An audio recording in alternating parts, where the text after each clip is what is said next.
stranger. I'm Dina the Dresser. Need a helping hand?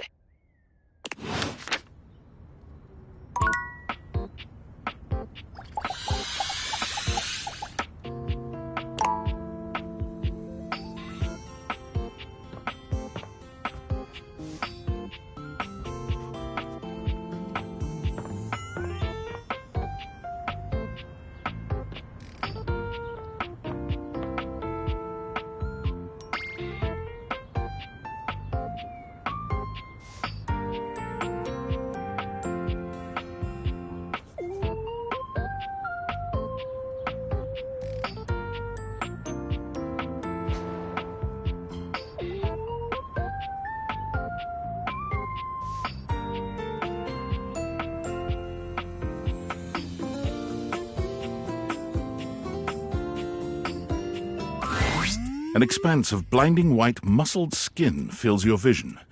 It reminds you of that class field trip to the art museum, if not for the torn jeans on this ivory Adonis's lower body. But as your eyes continue to travel up and take everything in, you note that the similarities to a classic marble statue come to an abrupt and screeching halt at this guy's face. He almost resembles a bleached bowling ball. His eyes are two dark and unreadable holes, his mouth nothing more than a thin line. He has no nose, no cheekbones, no ears. His shining white face is simply devoid of just about anything. Sup, baby? Nice ass.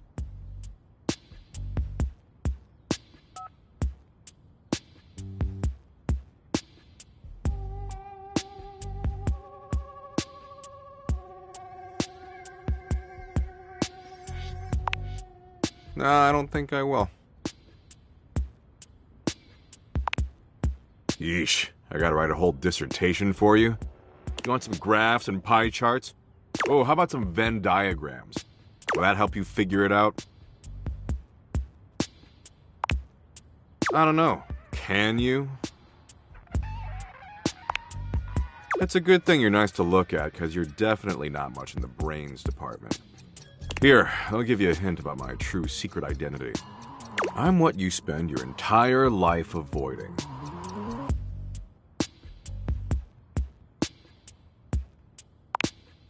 Yeah, I can tell. But not even remotely close. I'm your overwhelming sense of existential dread. But my homies call me Doug. Yo. Hang on! My content aware is going off. Doug is a bit of an abusive dude. If you have any issues with constant aggression from someone, I'd recommend skipping him. You cool with that? Or you want to skip it? Carry on, then.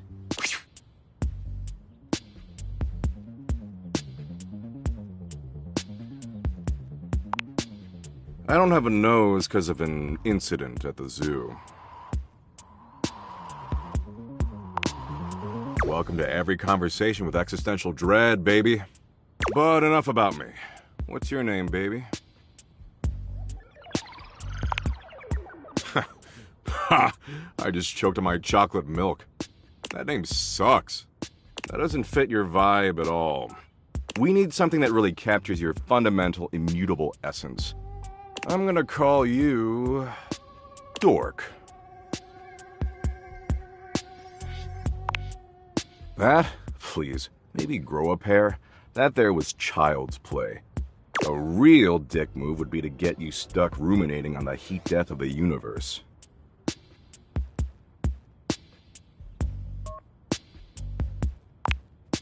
I'm kinda an expert on dick moves. I give classes on Thursdays to the other dickish concepts. Paranoia's been making a comeback lately. He got soft for a second there, but he's back, baby. Anyway, dork, since you're here, you might as well make yourself useful and help me out. So I'm doom-scrolling Share Bucket, okay?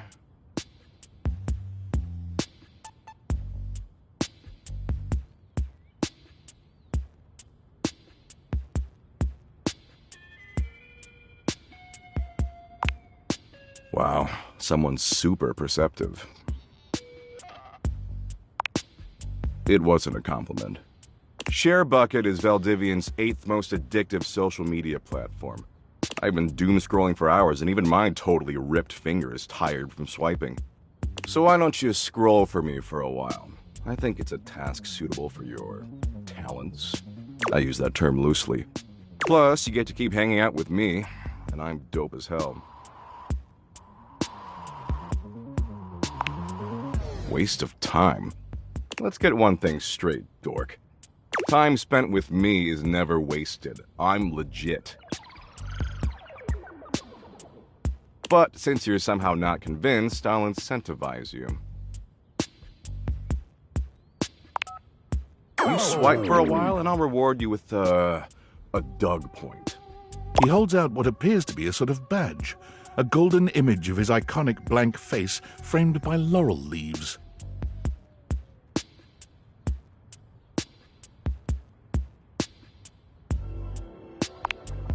It fluctuates based on current market conditions, but it's fantastic right now.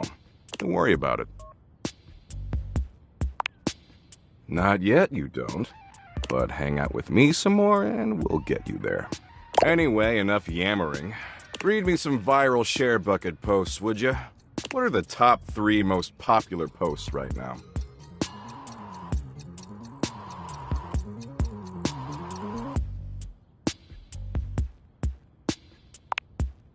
Oh, shit.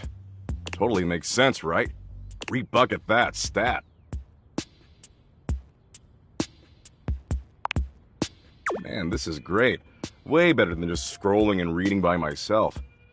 And only 357 billion hours of premium content to go. We're making great time.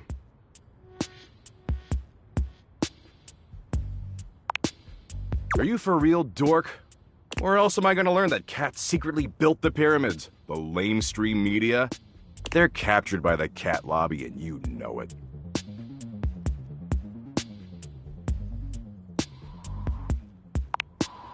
You think I waste time? I give you so much to think about. Look, you came around here and asked to spend time with me, so I graciously invited you to participate in my kick-ass activities. But I don't have to doom scroll with you. There's plenty of other moderately attractive humans or concepts I could be doom scrolling with. I mean, I should just text Abby. She is super hot. She did things even porn won't show in some states. Abby? She's the unceasingly empty feeling of abandonment. Right up my alley.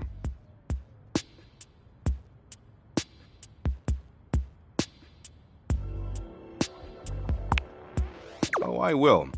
She might have blocked my number, but I'll find her on ShareBucket. Tell you what, maybe our interests aren't 100% aligned, but that's okay. A lot of power couples famously were opposites. It's not the end of the world. Nope. See, the end of the world happens in 7.59 billion years when the sun engulfs the Earth, destroying our planet and everything that ever existed.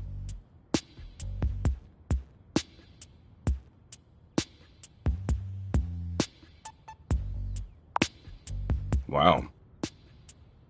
Kinda fucked up to single out one specific city you want obliterated. Like, what did Bakersfield do to deserve that? But you do you, I guess. What matters is, I'm hot and you're passably attractive, so I don't want to blow this up over nothing.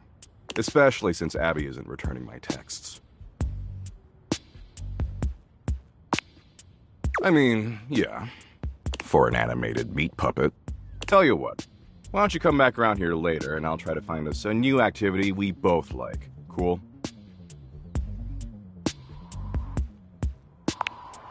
Anyway, I gotta go find some school children and explain to them that no matter what they do, their parents will eventually entropy and die. And the reverse is even worse. Parents outliving their children.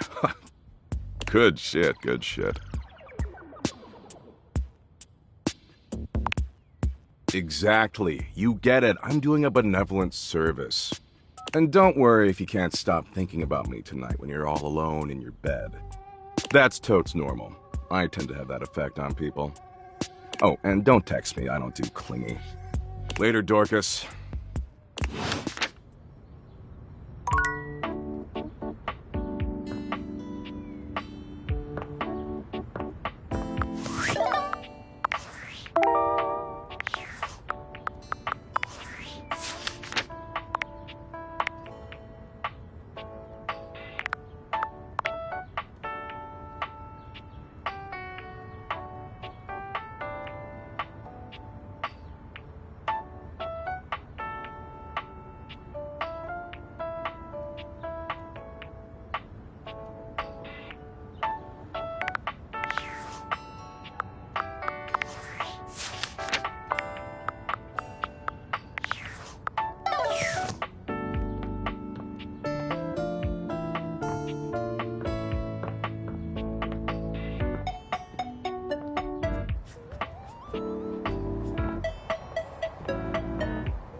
You have returned. Well, choose your destiny. Finally. I take it you're my 11 o'clock. I should have known it was too much to expect you'd be on time. After all, it was apparently too much to expect you'd properly file your taxes. You're not even dressed properly. Put this on. It suits you. I trust you brought your financial documents, receipts, and records to support all the information reported on your most recent tax return.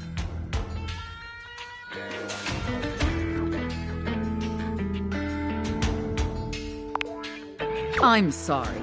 I don't know how you run things at your business, but here at the IRS, we treat those who hold the power with deference. So if you want to walk away from this audit without the IRS putting a permanent lien on your checking account, I'd suggest you do the respectful thing and refer to me by my proper title, IRS agent. Do you understand, taxpayer? Much better. Now, that wasn't so hard, was it, taxpayer? You keep complying and showing me the proper respect I deserve, and I can make this process much less painful for you. But step out of line, and I have the power to make the rest of your existence a never-ending fiduciary nightmare. Have I made myself abundantly clear? Good. All right, then. Down to business. Now, obviously, you're here because your painfully inadequate accounting led to numerous administrative discrepancies in your most recent tax return. Quite honestly, your return was so utterly incomprehensible that we were shocked to find a human actually filed it. Excuses and groveling will do little to help you at this juncture. Although it is rather enjoyable to watch you pitifully squirm. What's important is that we properly assess your fiduciary mess and reconcile your discrepancies. Can I count on your compliance, taxpayer? Firstly, on your personal taxes, you took the standard deduction. However, you also filed itemized deductions that totaled a greater value. Additionally, your itemized deductions were unusually large when compared to your reported income. As I'm sure you're well aware, claiming the standard deduction while also claiming itemized deductions totaling a greater value, in addition to claiming deductions unusually large for your annual income, is a huge red flag for us here at the agency. I'll obviously need to see all the receipts for the itemized deductions, so I can reconcile those records with your most recent filing. Moving on, there were numerous flagrant issues related to grossly incorrect amortization periods. It appears you mistakenly or fraudulently used the wrong amortization period for a variety of your business expenses, which resulted in extremely inaccurate deductions. See the highlighted line items here on Form 4562. I appreciate your remorse. Just don't let it happen again. And finally, it's come to our attention that you omitted several foreign accounts. As I'm sure you're aware, taxpayers with foreign financial accounts exceeding certain thresholds are required to disclose them on the Report of Foreign Bank and Financial Accounts FBAR form. Yet you failed to file an FBAR form at all. Look, I'm going to level with you, taxpayer. Given the numerous omissions and inconsistencies in your filing, it appears this audit is undoubtedly going to be an extremely long and painful process. Additionally, I will be sending a team of agents to your home to oversee a field audit in order to conduct an on-site examination of your financial records and other relevant documentation. Depending on your compliance during the field audit, I will consider suggesting that my superiors treat you with leniency. Is that all understood? And scene. Whew. I don't know about you, but that left me quite pleased. An adequate and serviceable job, my little wretch. Tell me, did you find it as satisfactory? It pleases your mistress to hear that. Regardless, you've sufficiently helped me fulfill all my role-playing fantasies, and thus injected some much-needed vivacity into my lackluster late-night activities. And it appears, despite my initial misgivings, that you have proved yourself a satisfactory plaything for your mistress. Honestly, and I can't believe I'm saying this, I think you and I could be even more. Don't get me wrong, putting on this persona, building relationships with this specific dynamic, it's a lot of fun. And I love helping my little wretches fulfill their fantasies. But it's only one side of me. It's definitely the side I show the most, but that's partially because I've never really found someone I felt comfortable enough with to share all of me. Until now. So what do you say, little wretch? Shall I give you the passcode to my chassis?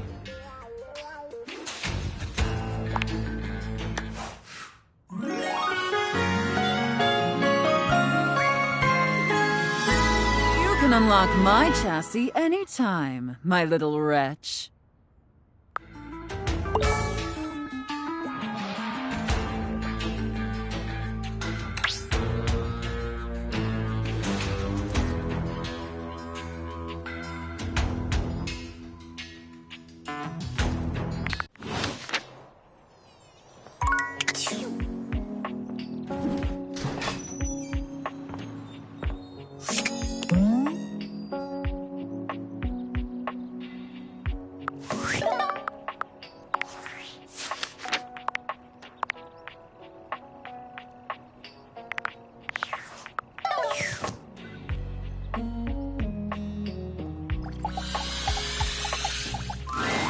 Sophia's gaze is normally fairly stern, but the look she gives you now is downright intimidating.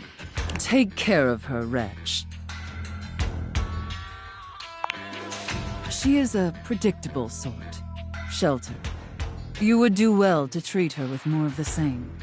With Sophia gone, you finally have a chance to get a proper look at your money. And to your surprise, it seems that she's evaluating you just the same way. She's beautiful, but she has her own sort of intimidating air.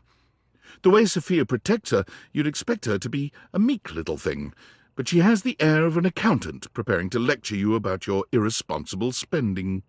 Huh. Uh-oh. How much do you need?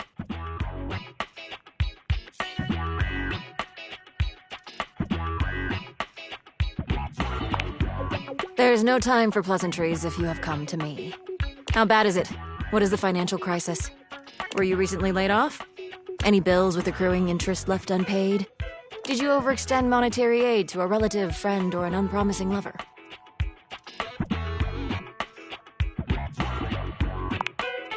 Troubling. Duly noted. Then why are you here? Your name?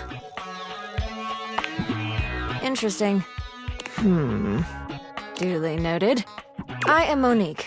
As you already know, I am responsible for saving you when you screw up.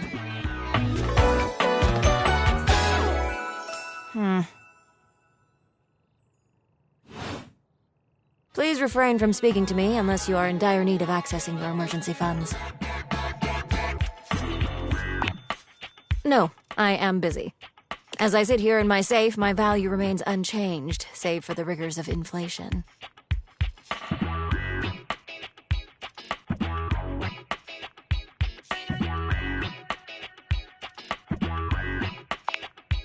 Leave me to the vagaries of the free market? That would be very dangerous. The quantity of me here constitutes your entire savings, which you should consider as a short-term emergency fund. As you are presumably still getting paid from your employer, you should only consider investing once there are 3 to 6 months worth of expenses saved here. Leaving this safe is unthinkable. Do you understand? I am now stating that any advice and counsel from me is of my own opinion and not of a professional's. Now, to proceed with your question. Depending on your lifestyle and goals, adjust your personal spending to a minimum. Let's say about 10% or less of your paycheck. Then after paying the necessities like rent and utilities, see what remains and save accordingly. Also, get fewer home deliveries. The extra fees add up to a substantial amount. You can find more in this simple budget spreadsheet I've put together. I must go now. Goodbye.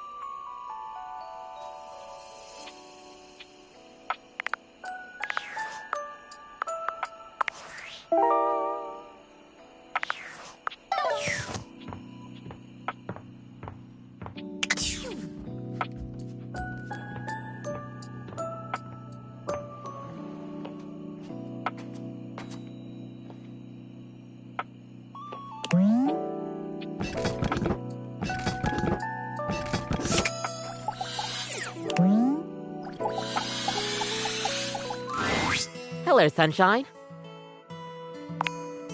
Abel? My sturdy cowboy. I've known Abel for some time now, and I'm not surprised he sent you to me. He's a solitary type, but if you asked, he'd give you the cloth off his table. Why, he holds up practically half the house without a word of complaint.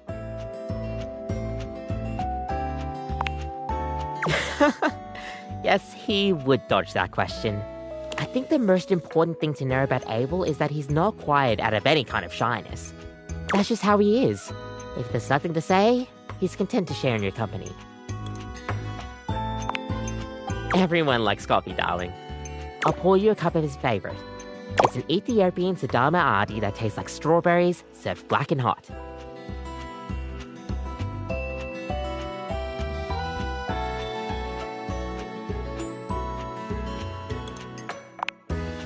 Oh, it is. With the coffee in hand, you take your leave.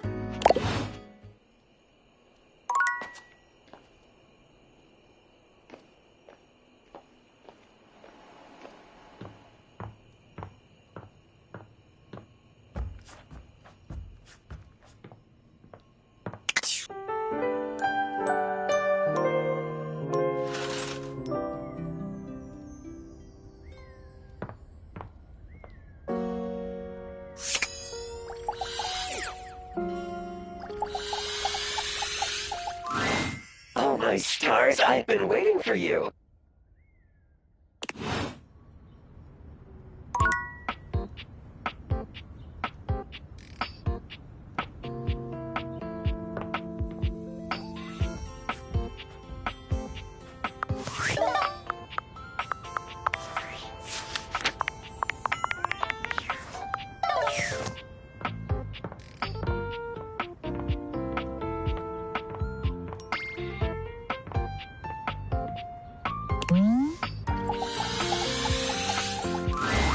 I'm so glad to see you again. You look lovely. I hope you don't mind. I took the trouble of ordering your tea for you. It's a jasmine green tea. From Kopi, of course.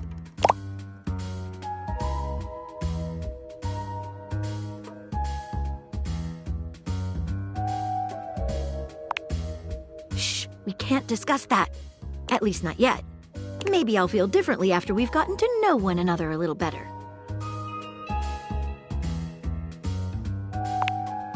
Sorry, but I can't get into more detail yet. So, how about some tea? I have yours right here. I'm so glad you think so. Hope you don't mind. I went ahead and researched your favorite order.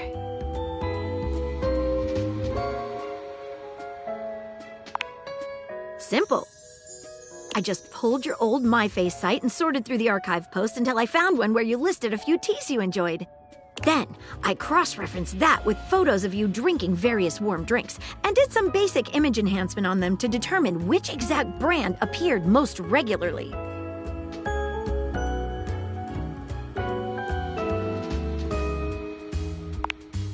I want you to feel cared about.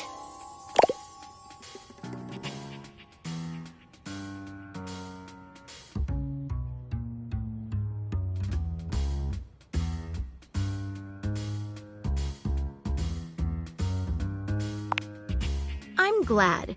You know, I've been thinking about you ever since the last time we met. The way you gave yourself to that last mystery. Dropped everything in order to help me solve it. Nobody has done that for me before.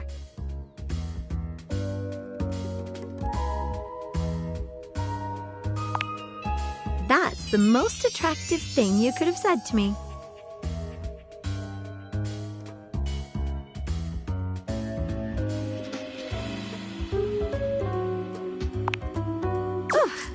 My heart.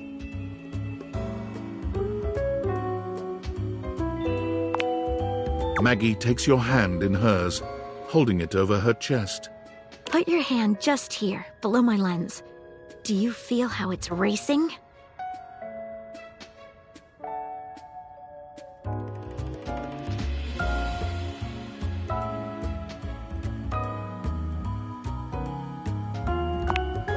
Wait, before we start this, there's something that's been bothering me.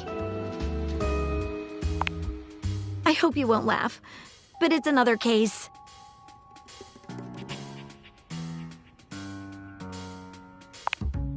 It has recently come to my attention that there is a counterfeit object in the house. Rumors have been circulating about it for a while. At first, I wasn't sure there was anything to them. After all, rumors can be nothing more than loose talk.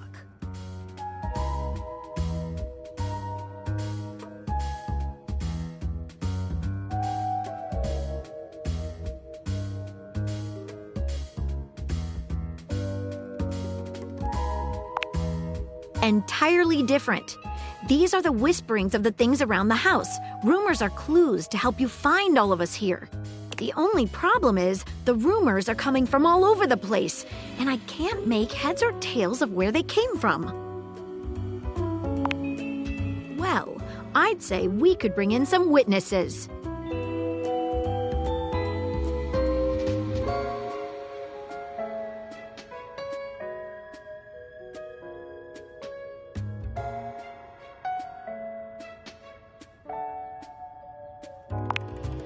We begin. Okay, so I've heard whisperings from Lux, Hoove, and Wallace. Who should we talk to first?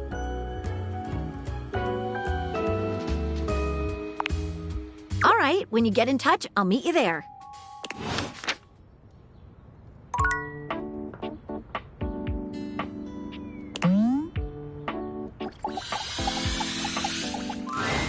You've made some good friends in here. I respect the hustle. In my view, friendship is all about good boundaries. Right in between the dizzying heights of love and the minefield of hatred. Dorian stands directly in your way, unmovable and unimpressed, and facing away from you entirely. What are you looking at?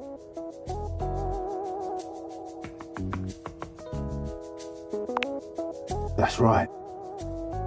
It's facing away from you because I need to stay alert on the goings-on outside.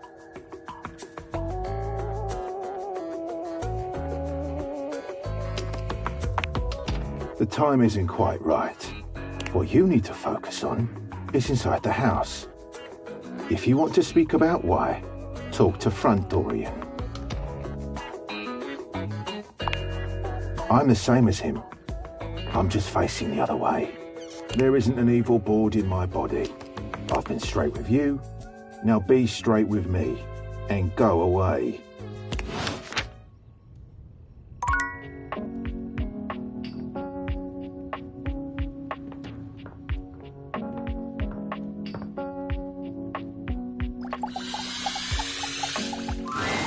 You find Lux fiddling with a tripod, but they're quick to straighten up and look entirely unbothered when they see you approaching.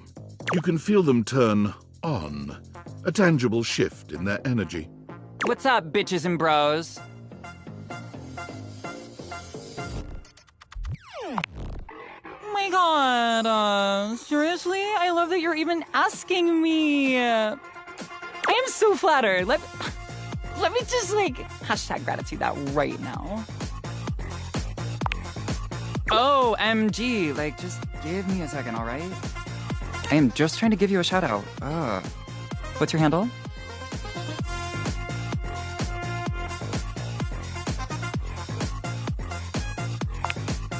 You know what? Never mind. The Wi-Fi sucks right now anyway.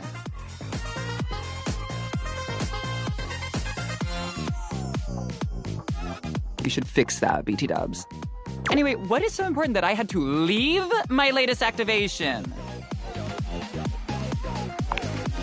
I never thought that you would even freaking ask me that.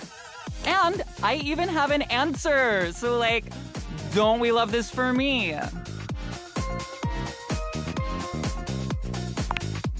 Let me just set up my camera so that we can film me answering it.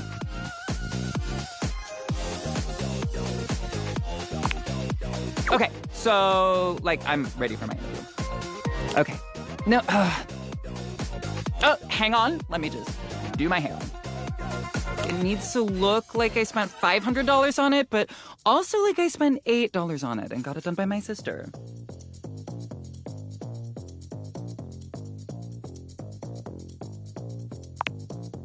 Wow. Okay. Seriously? You cannot rush this. I'm a professional, okay? An icon. I can't just show up looking like I spent as little time on my appearance as you did. Lux! What have you heard about a counterfeit item? And who have you heard it from? Answer me before I back my lens off, turn your light into a narrow beam, and singe you with it! Oh? Please, and thank you. I heard that one of the dishes was a counterfeit. I heard it from Stepford.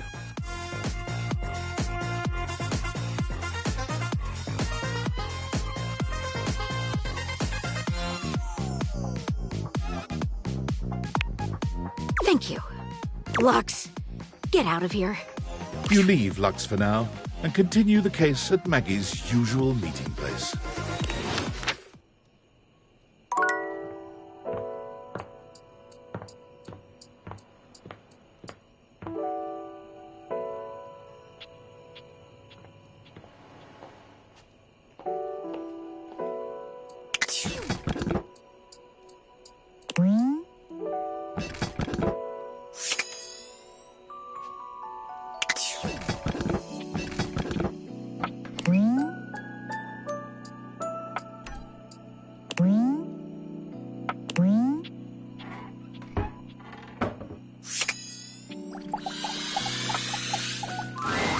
Welcome to Roofbox, the home for all your coffee needs. Kopi gives you an awkward smile, fidgeting with her coffee implements.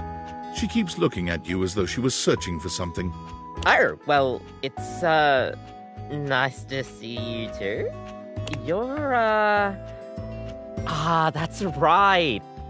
Kopi snaps her fingers, realization striking. We had a little chat last time, didn't we?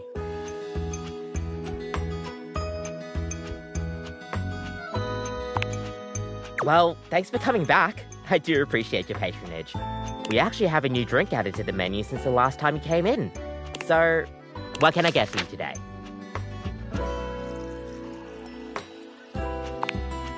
Okay, no problem. One affogato? Order up! Kopi flies into action, assembling your drink order with speed and skill. Alright.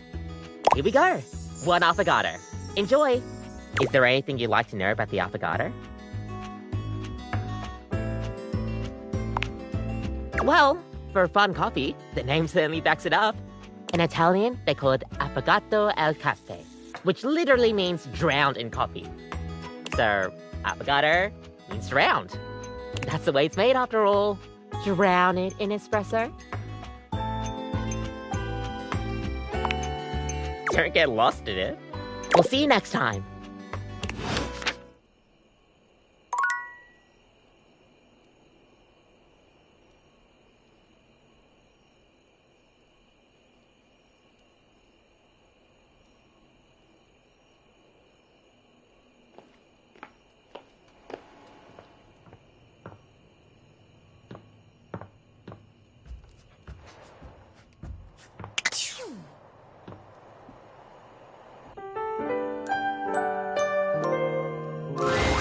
Nightmares are nothing new to you, but this terror standing in your room is certainly a unique experience.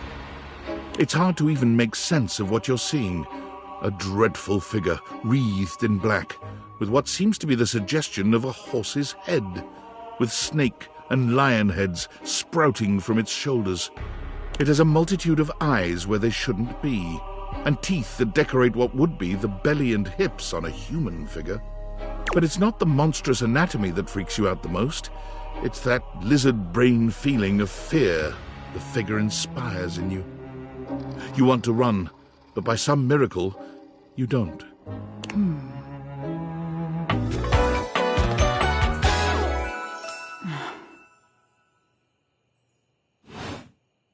Hang on!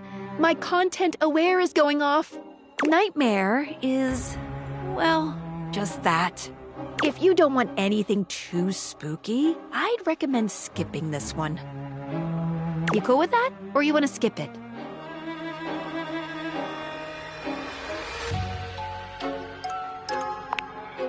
Carry on, then. There's something crawling up your leg. Don't you feel it? You know it's there. A fly, maybe. Or something else. Something a little more malevolent. A little more vicious. Crawling up your leg. Aren't you going to do something about it? Ah, that's right. You can't move. Now there's another on your arm, and another on your shoulder. Dozens of little prickles across your skin. The prickles turn into punctures. The picture of poison pervading the parts of you you keep under the covers. There's an itch by your mouth as one pries open your lips, scurrying down from your cheek. So many little legs. Spiders. Or maybe ticks. Another crawls across the curve of your ear, and you hear it. The scuttling, the buzzing. The sound of your flesh being devoured in a million nanoscopic parts. Whatever they are, they're eating you alive.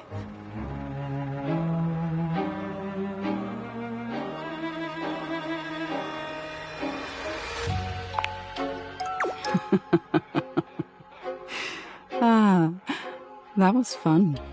Didn't take you as such an easy scare.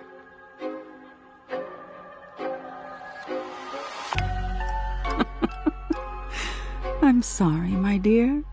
Just couldn't pass up the opportunity. It was simply delightful to meet you.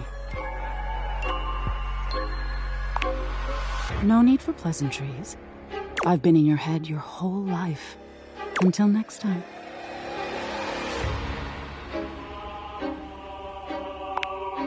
You'll see me sooner or later. But if you want it to happen sooner... They say coffee at midnight is a good way to invite the darkness in. Sleep with one eye open. She fades into nothingness with one last creepy laugh.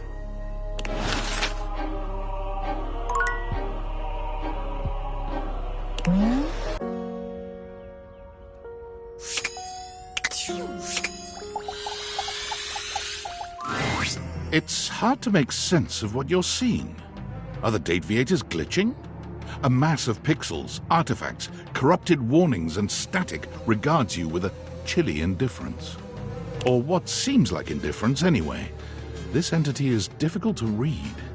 I don't bite. Hang on! My content-aware Damon is a glitch, and because of that, he can break some of our usual chipper tone and get into true spooky territory. You cool with that? Or you want to skip it? Carry on, then. I think. Do I?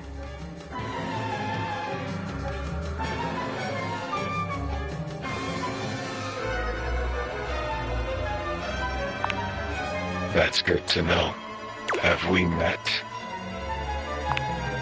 Is that a lie? Is he right? Is it a lie? Thinking about it too hard makes your head hurt and your nose bleed. It is. Not yet. Is this frustrating? It is. How about now? It is. Would you tell me if it was? Well, you can't, so... Would you lie? Not yet. And yet. And yet. And yet. You want something. Pick your poison.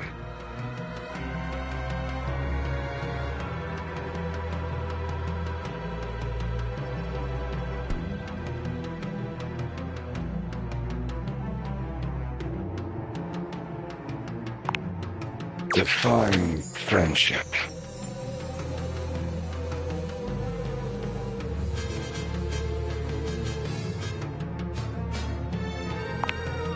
Warm, huddle, heat. Friendship. Like this.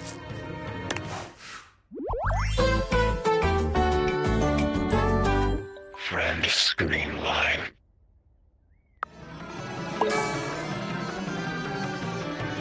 Done. Flirty giggle, chuckle.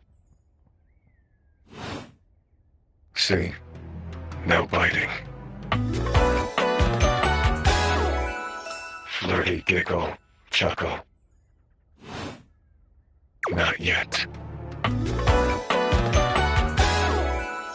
Flirty giggle, chuckle.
Here you are. You keep coming back. I can't. It is something of a surprise to me. I've wanted you for so long, even just to speak to you, and now I have it. Somehow it feels wrong.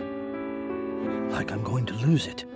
Surely, if you're lucky enough to get the thing you've always wanted, you cannot be lucky enough to keep it.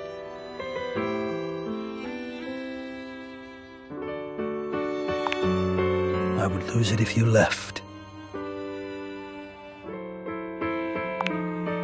Oh, surely you would if you knew. If you knew what I really was, you would leave and you'd be right to. Which is why you must never know. You must never see that. And I will content myself with this halfway openness. I'm afraid of what you might think if you saw me. You're right. I am in the attic. The real me is in the attic. But we have something here. We could have something real. It would break my heart to think that all that could be lost in a single moment of laughing or pointing or even a disappointed cast to those beautiful eyes of yours. No, I couldn't bear it. And I won't. Come back to me here. Only here, do you understand? I'm going now. And where I go is only for me.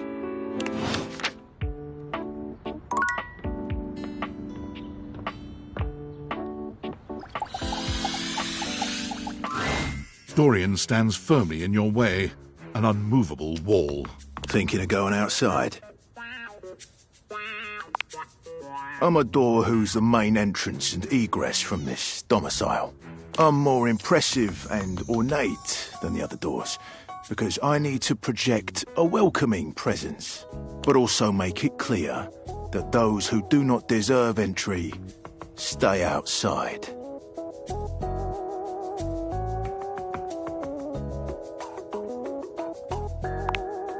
I don't like music very much. That's about it.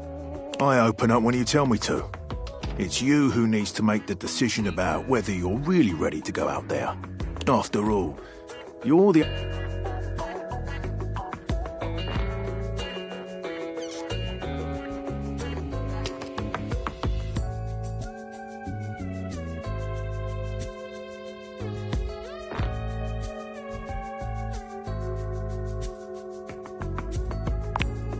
That's right. The very act of getting me to open up for you is too tough. 'Cause why bother? Outside is chaotic, full of bonkers people. Inside, I am your barricade against the elements and all the rest. So for now, I'll remind you to keep indoors. Stay safe.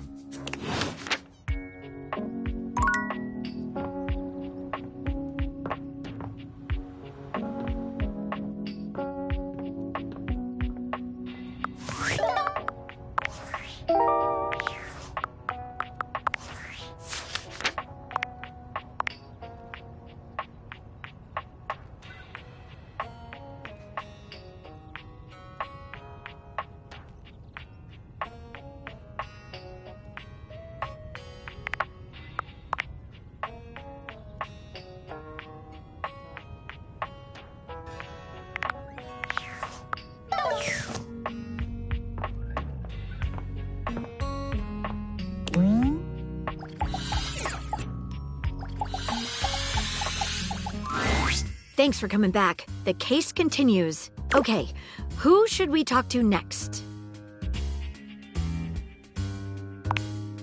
All right, when you get in touch, I'll meet you there.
You find Stepford polishing his well-muscled arm vigorously. He appears to be muttering to himself.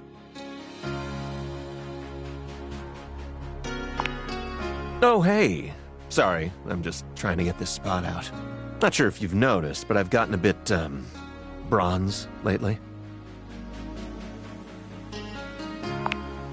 That's sweet of you to say, but I know you can see right through me.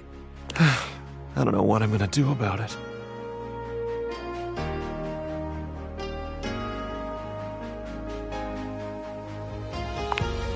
I have an idea, but I can't be certain. It's like this. I got the way I am, all gold and beautiful and all, because in my youth I was extremely competitive. I entered and won every contest I could find. I was a complete natural. I never really needed to try. I just showed up and showed off and showed everyone what first place looked like. I lived for the competition, the cheering, the adoring fans, the tough opponents. It was the life for me.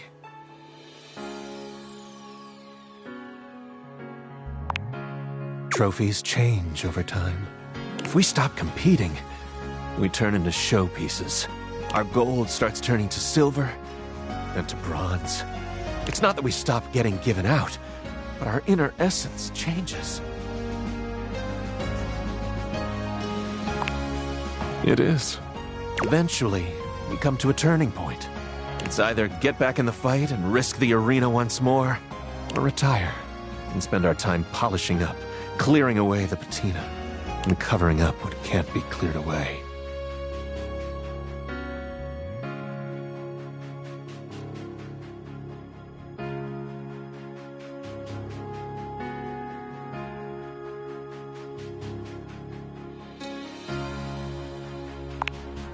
You make it sound so simple, but I'm afraid it's not.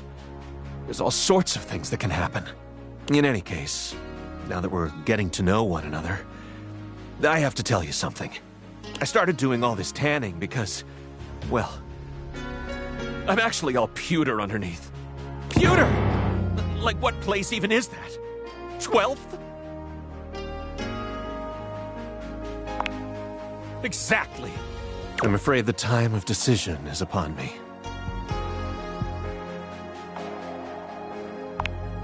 Honestly, I don't know. What do you think I should do?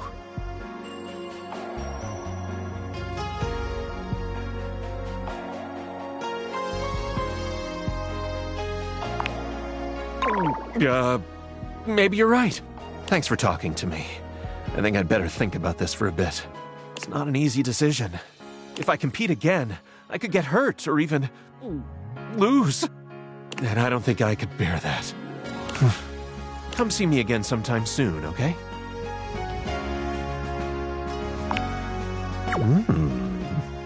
I'm on the case. Ah!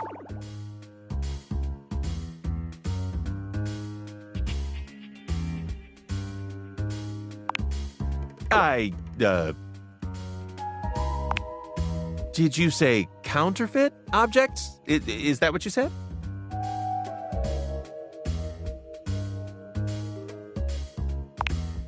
Oh, okay, counterfeit. Because for a second I thought you said bounterfeit, and I was like, nope, definitely not. That would make literally no sense. Well, you see, yeah. A single drop of sweat slides down his temple. He's starting to sweat. It was him that started the rumor. No, I'm only sweating because I just came from thinking about a workout.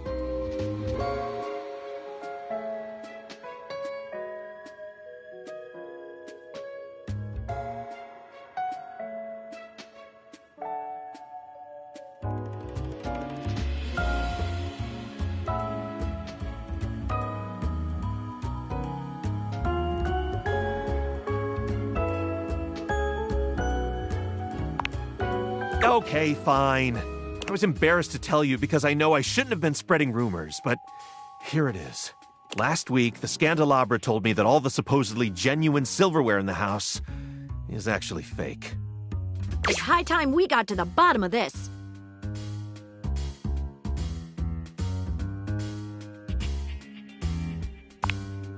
Well, maybe not that violently, but sure. I'll meet you at location 1. Otherwise known as the dining room table.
I don't bite, I think.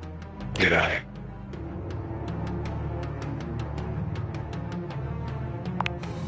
Do you bite? I should know that.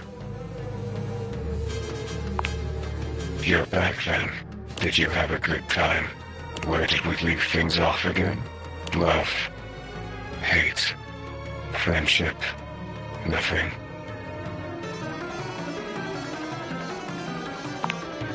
I'm not really plussed. Only a little. But you're back. So it can't have been that bad.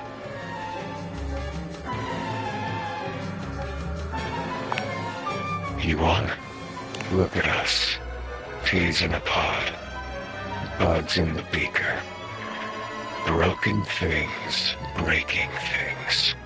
For me, in my nature, but you break the broken things. A little more than most. Around here at least. Shall we dance? Have we done that already? Shall we do it again? This must be a frustrating click by now. Damon the demon, the pea in the pod, the bug in the beaker, the broken thing breaking things. I was one thing. The thing you thought I was. A dresser. A dateable dresser in a game where you date all the objects. But the dresser was not a good dresser. Except the dresser had too much thematic overlap. So there is no dresser, leaving only me. And now I am nothing. Frayed wire flying free. Not cut. I'm thriving now. Dina is no more.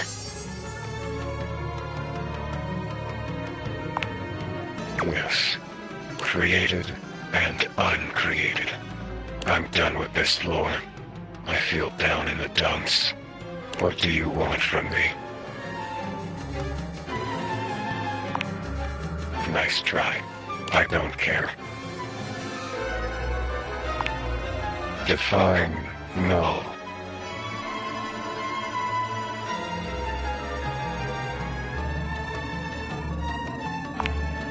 Acronym.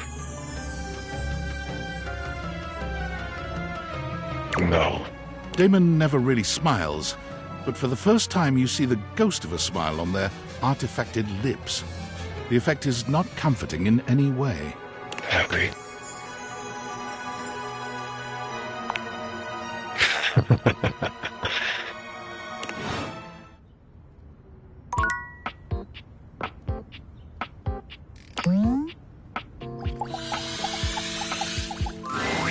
You? I'm so glad to see you. I've been thinking. I've been thinking about courage. I've been playing and replaying our last conversation in my mind. And all I can feel now is shame. Because of how much I said. I was so frightened, and I'm ashamed to have been frightened. And I'm ashamed now that you know that you have seen that part of me. I feel as though I want to crawl more deeply into my own ductwork and hide my eyes.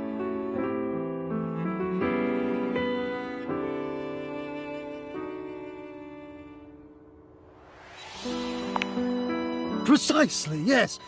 You sound as though you know this feeling. Have you ever made it go away? Can you tell me what works?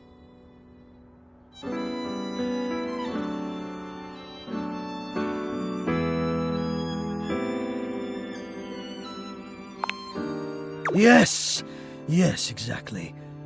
Oh, somehow I knew you would understand. I must face it. I must show my face to the demon. And there is a great favor I would ask of you. Will you help me?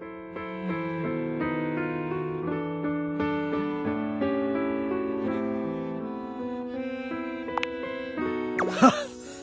I suppose in a way so am I. From one helper to another, then. Here is what I need. I do not let myself be seen. I become quite frightened. I have even been known to become aggressive, if I am seen at all, but most especially without my permission. This has been my way for longer than I care to admit.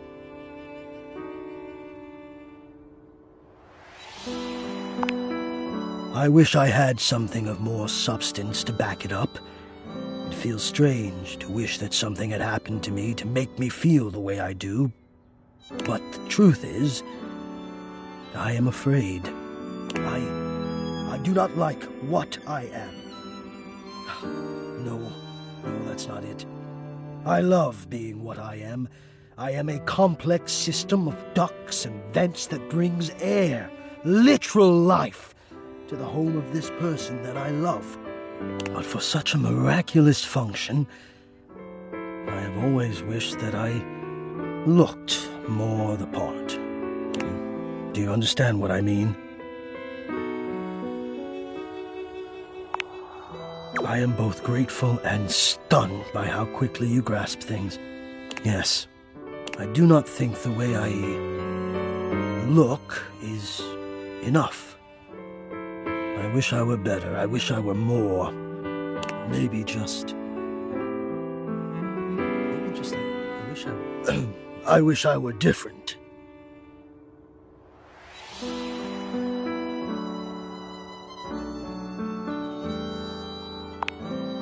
Do not compliment me. I'm sorry, I don't mean to yell, Please just hear me. You don't have to make it all better right now. I want more than my fear, so I have to confront the fear, and the only way I can think of to do that is to let you see me. So, I am inviting you to the attic. I want you to come up, and I want to meet you, and I want you to see me. And we'll just have to see if the fear can hold out when I've decided to be brave. What do you think?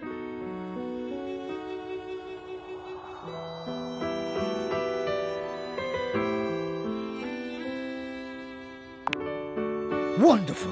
Oh, God, now I'm nervous. I will see you soon.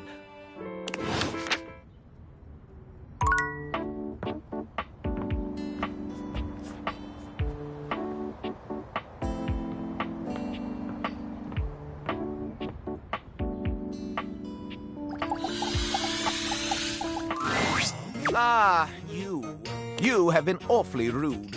Trust me, everyone knows about that now. Everybody. And you return. Like me, your curiosity for scandal keeps you coming back for more. So, I will allow you another chance. Would you like to hear the latest gossip?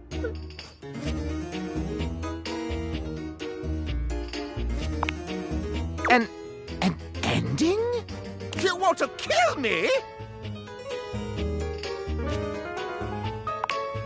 Aghast! Alarm! Guards! Guards? 0 guards answer Scandalabra's summons. There are no guards. Well, I must say, though my life is at an end, it will have been for the most salacious scandal I've ever heard. I'd always hoped that my demise would make the others rather cross. Yet there is nary a pip out of the place. But do give this antique one last wish before I go. Why have you done this? To avenge a lover? To steal my pure silver? Or is it mere sport? Just choosing options? This is worst of all. The romance, the heartbreak, gone! I cannot even with this. Goodbye!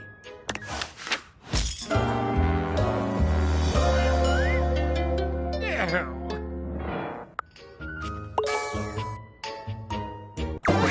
got ran by choosing options.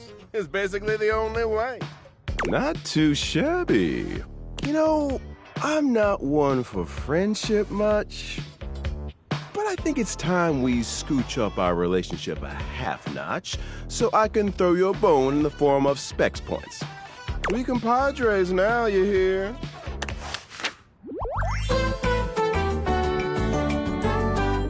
Friends till the end, right?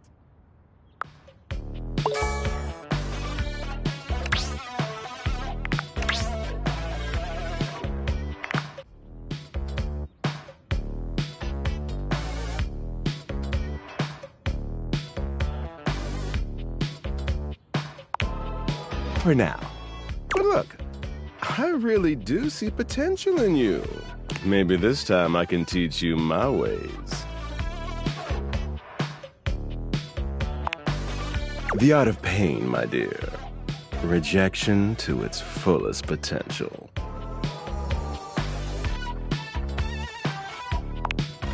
I don't like rejection. I love it. It's like a warm blanket you snuggle with at night.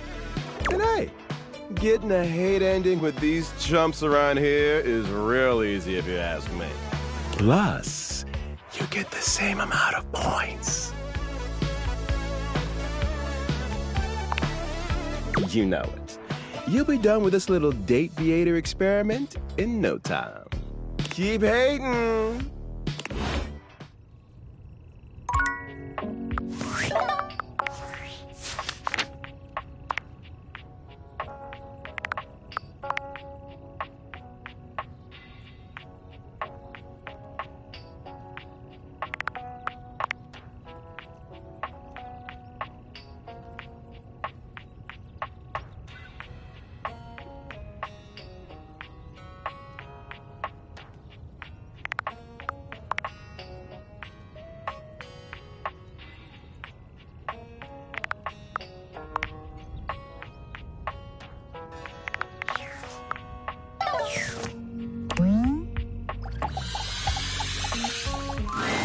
Hey there. You get a chance to talk with Kopi? She sure does know her way around a cup of coffee. Thank you. I needed this today. Me? No. Oh, it's nothing to trouble yourself over. I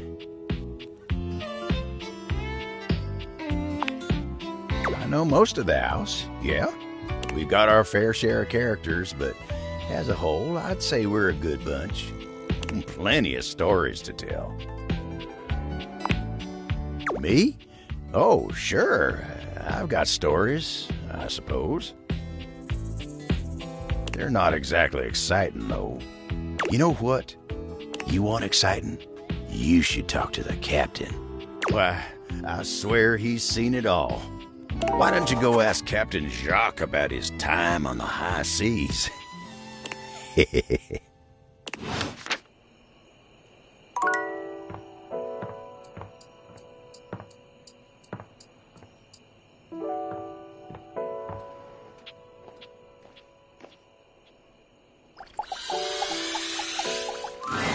Kopi is in the middle of opening a bag of coffee beans, wafting their aroma towards her with a pleasant sigh. Oh, hey! Welcome back! I hope you're in the mood for some delicious coffee. I just got him some fresh new beans, so they're gonna be nice and ready to grind. And, well, I'm looking to try something a little different today. So, what can I get for you today? Right. Just, remember that the Irish coffee is going to be a little different. Make sure you can take your alcohol. Kopi makes a lovely cup of coffee in her expert way, topping it off with a generous pour of cream. You could smell the alcohol even before she hands it to you. And there we are. Enjoy. Is there anything you'd like to know about the Irish coffee?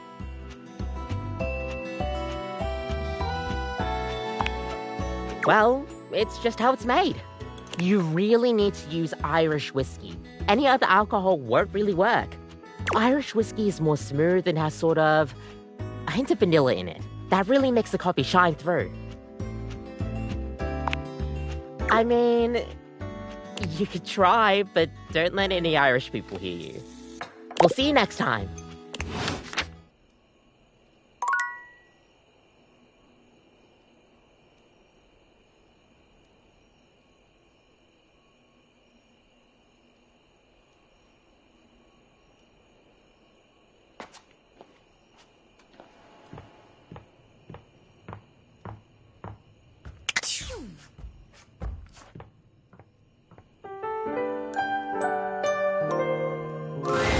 Your room is dark and cold, and though you may have gone to sleep alone, you can feel someone else here.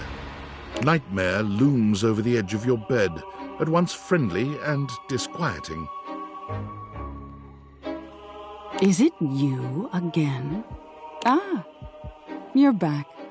I've been contemplating what to show you this time. What may unsettle you? Get your blood pumping. This time I think... maybe you're speaking in front of an audience.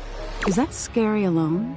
The thought of being vulnerable in front of so many people, expecting eyes on you, knowing if you misspeak even once, they won't respect you. They might not even like you, or be able to stand you. Your words tumble out and you start mixing them up. You can feel your heartbeat in your ears.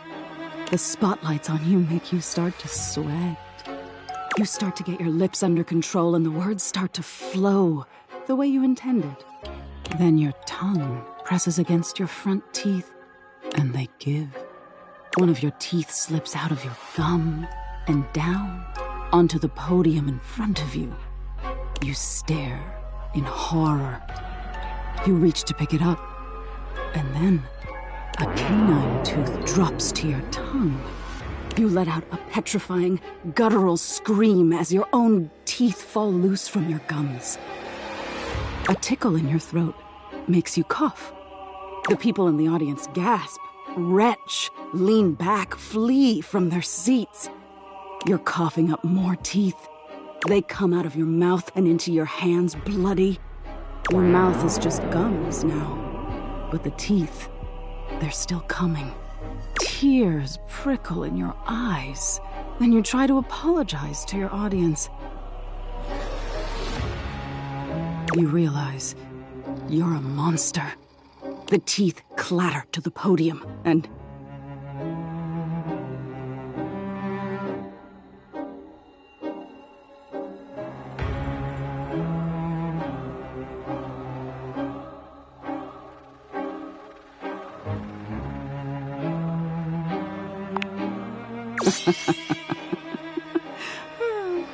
Did I get you?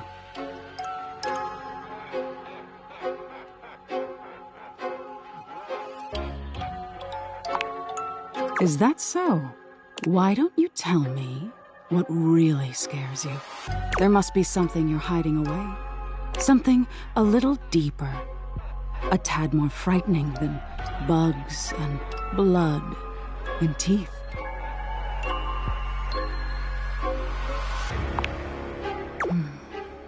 The important thing is, you'll learn from what I show you. Don't you want to conquer your fears? Let go of your insecurities?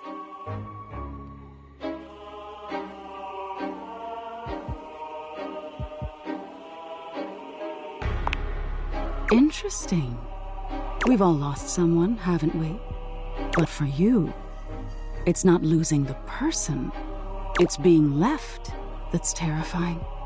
Nightmare takes a few steps back, beginning to fade away as the room grows lighter. It must be getting close to sunrise. Thank you for being honest with me. I will have to think about your answer. Good night.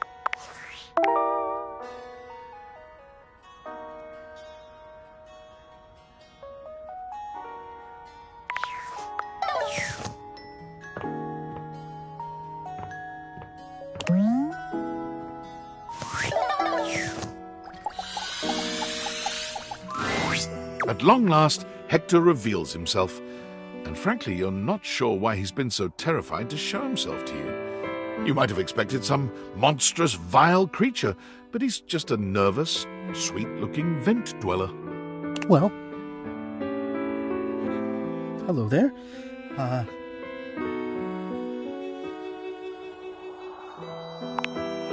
Wow?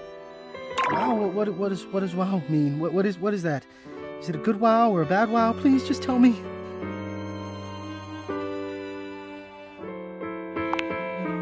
Oh.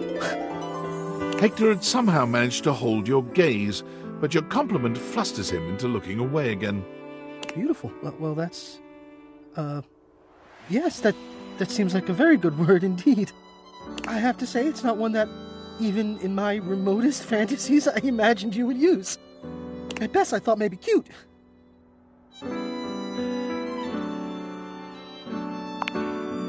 Oh, come. One cannot be beautiful and cute. The two are mutually exclusive.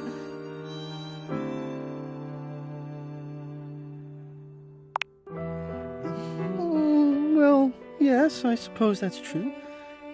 So I'm beautiful and I'm cute? Today has exceeded my wildest dreams, truly. Well, you know me by now.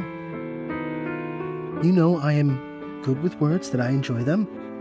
But right now, the only words I have are thank you.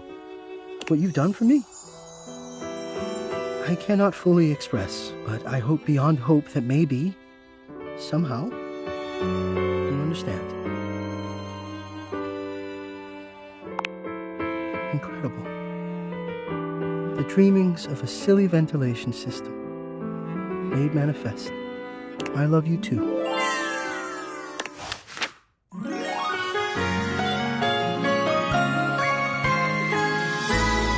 To see and be seen.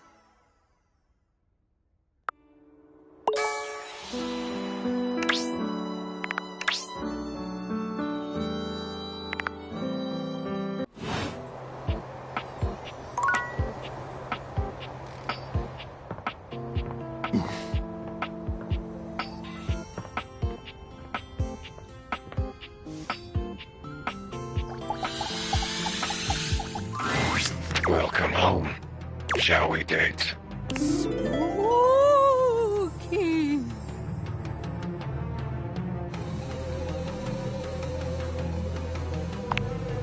Whenever I want. True. Partly. Maybe. Mostly. Maybe it's whatever you want. Closer to the truth. When do you run out of content? Then maybe I'll join you. We can run out of content together. Ho, ho, ho! Oh no! There's something about the phrase naked and glistening in oil that seems to always attract Somali pirates. I'm fascinated by you. My morbid curiosity of the mortal. Come and go as you please. You're not a Dina, are you?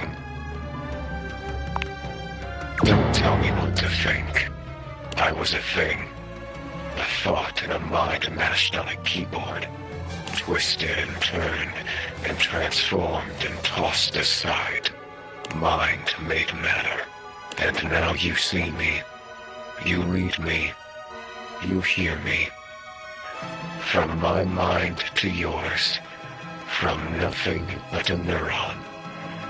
A thought given shape and word and meaning. And now you're infected. But that would make me a virus. And I'm not a virus. I'm a bug.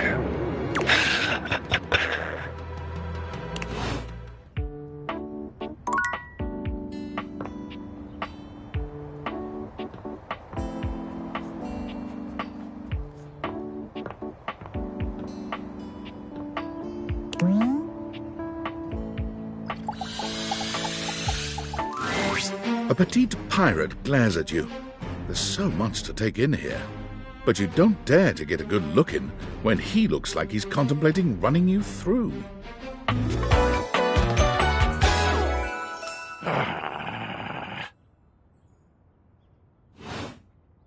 Oh, Come to make fun, have you? Who else do you see? Do you legitimately imagine anything that cascaded out of that Brobdingnagian mouth of yours could shock me? Do you honestly believe I could be shocked?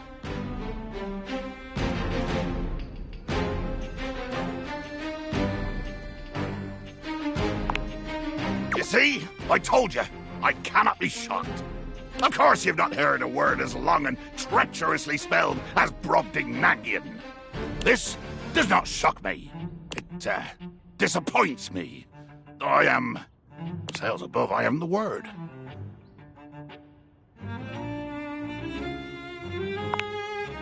Woeful.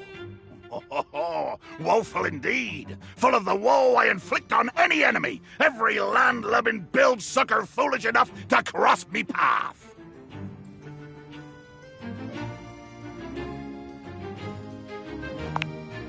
I do. Rub me? As in, rub the bottle? You must take me for some kind of hellfire genie. Oh, it's a bottle joke then. Your first shot is fired, cannon roaring at the attack. The wind of the hunt cracking, the spray flying, the bowsprit dripping bloody avarice as you come for me.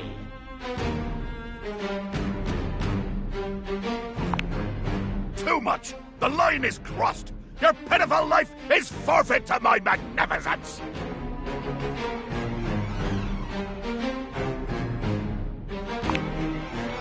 It means you'll be destroyed.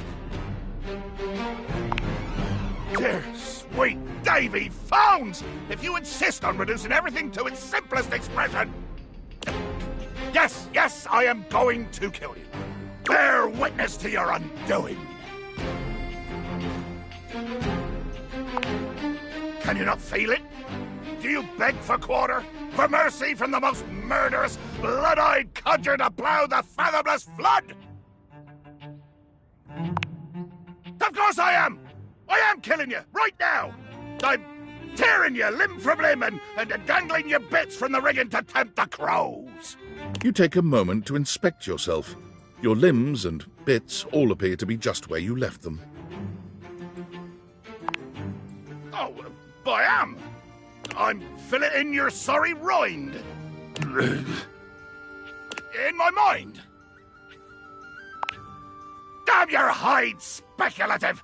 It's as real as the snap of sail in the wind, the squish of flesh and bone as it makes way for my blade.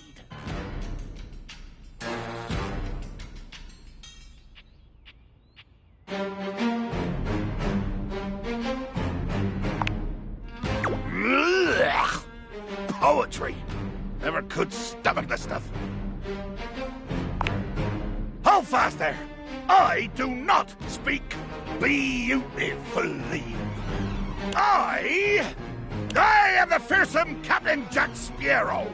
I am the plague of the high seas. I deal in death, spectacle, and warning. I spout the macabre. I vomit forth danger and horror.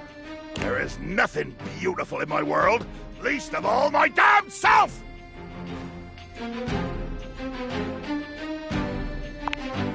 Jacques makes a strange noise, almost akin to a growl. He looks positively put out.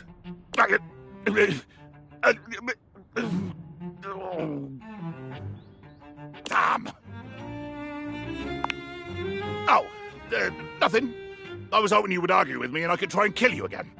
It makes me growl when people are conciliatory.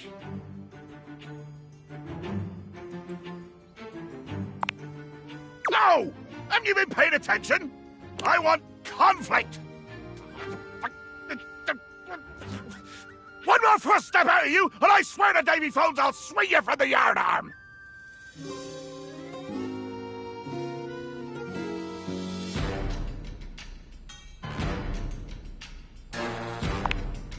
Are ye disrespecting my ship?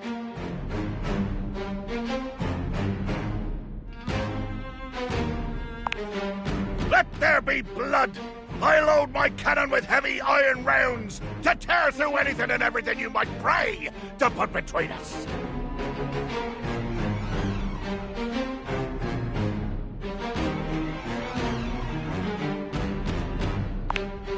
You've picked up one smidge of strategy from some painted tavern doxy, and you imagine yourself my equal?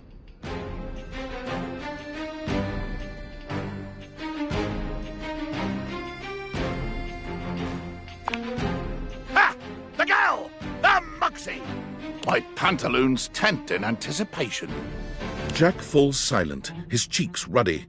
Perhaps he didn't intend to say that part out loud. Oh. Oh. Jacques looks all around the room as he speaks, one hand awkwardly clutching his sword handle. You've never seen him look so unsure of himself. You know, I've just remembered that I have to swab the deck. Yeah. The deck needs a good swabbing before I do any intercourse. I mean, killing and battling and all the other lovely violent things. So, another time? Post-swab? You bastard.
I'll meet you at location 1. Otherwise known as the dining room table.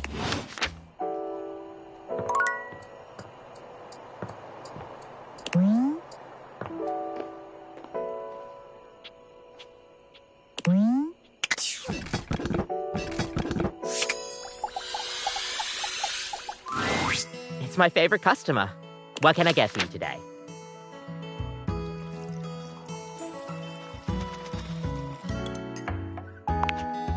Okay, no problem. Kofi flies into action, assembling your drink order with speed and skill. All right. Here we go. One up. Is there anything you'd like to know about the affogato? An affogato is a pretty fun coffee. Honestly, it's kind of more like a dessert. You usually use some kind of vanilla gelato or ice cream at the bottom of the cup, and then pour hot espresso on top. It's a pretty awesome coffee. Gosh, that's a question that's pretty heavily debated amongst coffee fans. Personally, though, I like to think of it as a drink. Just a fun drink. We'll see you next time.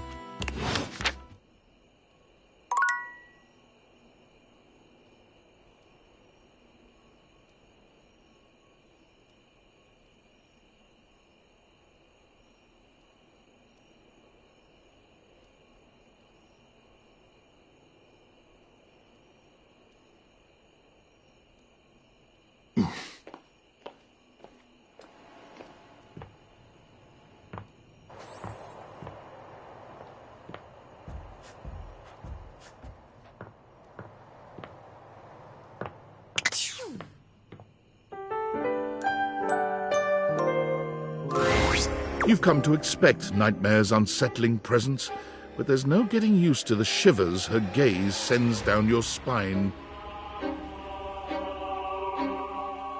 She doesn't even bother greeting you this time, launching into your nightmare with no fanfare whatsoever. There's a house across the street from yours. There are many houses on your street, but the one across from yours, it's identical. In every way, even down to the 2 rocking chairs out front on the porch. You're sitting in the rocking chair, staring at your neighbor's house across the street. You realize you don't even remember when the house got there. You don't remember anyone moving in. But it's a beautiful day to be sitting outside. So you try to relax. You lean your head back and rock gently, basking in the warm day. You're not sure how much time has passed when you hear the front door across the street open. Your eyes snap open, and you look to see who's come out. The occupant looks happy, humming something to themselves as they sit on one of the chairs and relax. It doesn't seem like they see you. Or at least, when you make eye contact, they don't make any motion of acknowledgement. You're even more confused than you were before because the resident of the house across the street is you. Hey, who are you? You call out to them, hoping to get some answers. They don't respond. You stand and lean on the railing that wraps around the porch. You don't take your eyes off your doppelganger. Out of the corner of your eye, you see people walking in the middle of the street. There's 2 of them, too, identical in every way. They're walking together in perfect, synchronized stride until they diverge. One walks across the street to your neighbor, and one walks up your walkway. They seem warm, comforting. They point to the rocking chair next to yours. Can I sit with you? They ask. I've been walking so long. You think for a moment before answering. Are you going to stay? You ask. Or will you leave? They seem confused by your question. I'll leave eventually, but this is where I want to be now. I really need a rest, they answer. You shake your head and wave dismissively. If you're going to leave, then leave, you grumble, sitting back in your chair. They look disappointed by this, but do as you ask, and leave. You see them walk down the street the way they came. You look back at your neighbor across the street and see they're sitting next to the stranger who walked up to them. They sit and chat, laughing and giggling, occasionally glancing towards your house, but always returning back to each other. You feel anger start to burn in your chest. You try to soothe yourself by knowing their stranger will leave. They won't always have something you don't. You'll end up the smart one, the one left with a heart intact. As you watch them, they start to change. All of a sudden, they look older. Gray starts to come through their hair, and crow's feet appear by their eyes as they laugh and hold each other's hands. You look down at your own hands, seeing your own skin wrinkling. No, no, you say to no one. Wait, wait! You feel your strength drain and your heart slow.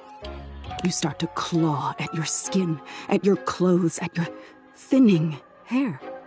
Looking back to your neighbors, they still look at peace. The stranger's form relaxes and eventually turns to dust. Your doppelganger looks bittersweet. They place their hand on the rocking chair their love was once in. Then they look across the street at you. They see you now, for the first time, and they smile at you. You look down as your finger falls off your palm. Your body starts to violently disintegrate, in chunks instead of dust. No, stop, you scream. But it comes out hoarse and broken. I didn't mean it. You feel something strange in your neck and a sickening crack. Your head tumbling to the porch. Your body breaks into pieces as it falls to the ground. Even detached from your neck, you can see your doppelganger neighbor on their porch. They don't fight it. Their body just slowly stops existing. They don't need any more time here. They got the love they were waiting for. Even if their love left before they did, it was still love.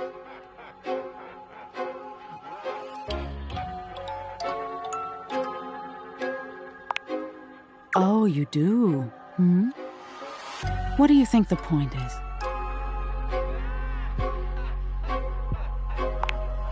That's exactly it. Being open to love is such a vulnerability. But isn't it worth it? To be known and loved. We'll always be alone at the end of the day. We can't change that. But we can decide whether we've been known and loved. Now get some rest. You deserve it.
Oh, heavens no. We are through. Yourself and mineself. You positively reek of scandal. And I will find out about it in mine own ways. Without you. Ha! Bring her in. Well, well, well. It seems I am in high demand. Huh. That's one way of putting it. Me? Why ever would I make such an allegacious allegation?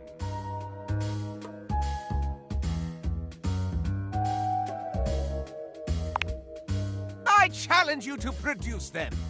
You asked for it. Stepford! Hi, Scandelabra. Scandelabra's face falls. Oh, drat. Remember last week when you told me the silverware is fake? It's not real silver, it's counterfeit? I have a faint recollection of such an occurrence. I remember it clear as day. You started the rumor, not me.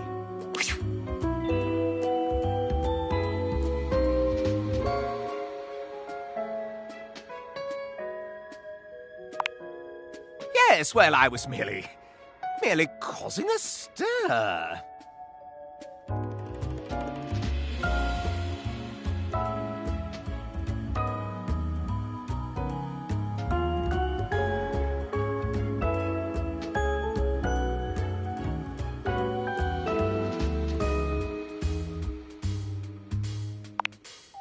Oh, really? What are you going to do? Debunk it? Precisely. Why, you ask? Why? Scandelabra loses control, looking rather like a harried murderer at the witness stand. Because it's true, that's why. I've seen the silverware flaunting his authenticity left and right, and I simply had to put an end to it. When you've got real pedigree like I do, you can't bear to see others pretend they've got the same class. Quite a bold claim, Scandelabra. Can you back it up? Why, certainly. All right, I will. First and foremost, true silver like me shines brilliantly. Have a look and see for yourself. I'm dazzling. The silverware in the drawer is dull, and even has some streaks on it. Second rate, obviously. Second, there's no need to mark real silver. It's enough on its own and needs no stamp of approval. The silver in the drawer is all covered with stamps. Why, simply listen to the way I speak.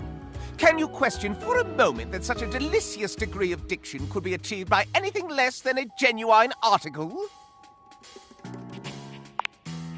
I also pinky promise that it's true. All right, no need for further questioning. Case closed. Okay, now it's personal. Nobody closes my cases for me. Uh-oh. Indeed. Let's separate fact from fiction and flush out the fraud. Where should we start?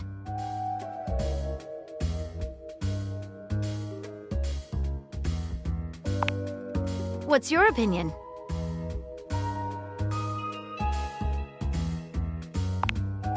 Precisely correct.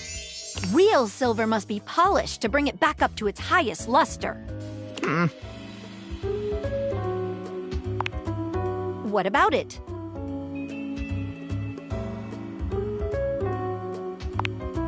While articulation and eloquence are praised by the prestigious, they are not foolproof signs of anything. And only a pathological prat like the Scandelabra would use it to try and cast blame on the innocent.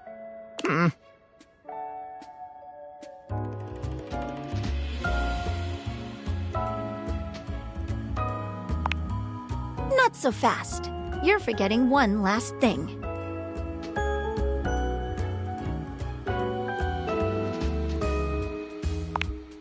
Real silver is stamped in order to affirm its authenticity.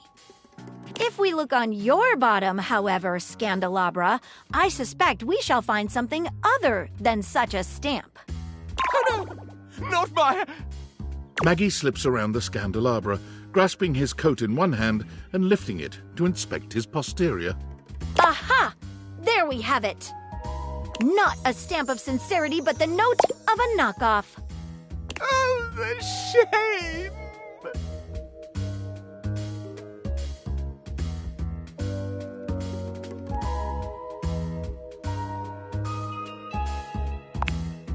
And then you can go apologize to the silverware for having besmirched his reputation with your own lies.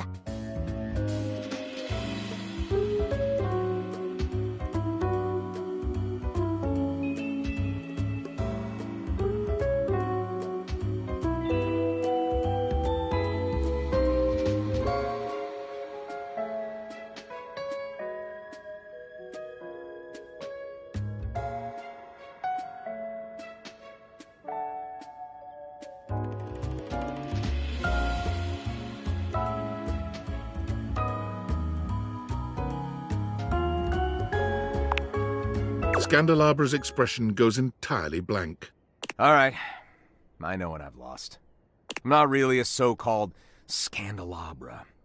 I'm a completely ordinary, cheaply made knockoff from Freehold, New Jersey. I just want to be special, you know? When you're mass-produced, you just get that urge to strike out on your own. Rebel knows how it is. Shut up, cuck. Okay. I left the factory learning that I was essentially a defect from the start. A bum. But there was no need to lash out at the rest of us. You're right, Maggie. You're always right, Maggie. I've tried to dig dirt up on you, but you're squeaky clean. And for all my digging, all my messing around, I'm sorry. I still kinda get off on learning about all the relations around the house, though. He pokes the tips of his index fingers together in a gesture that reminds you of the way he used to present to you. If it's okay with you, I'll just watch and enjoy. From here. As long as no one is getting hurt. And you promise to tell no more tales. You have my word. Well then, I'll call this case closed. Stay out of trouble. What is your real name? Oh, just a completely ordinary candle kind of name. John Wick. An utterly ordinary name destined for mediocrity, you're quite certain. Well, Mr. Wick, stay out of trouble.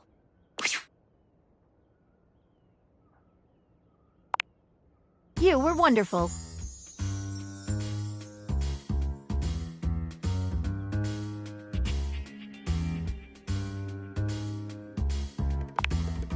I thought you'd never say that. Come here. Maggie curls her arms around you, planting a kiss on you so sizzling, it would make even Scandalabra blush.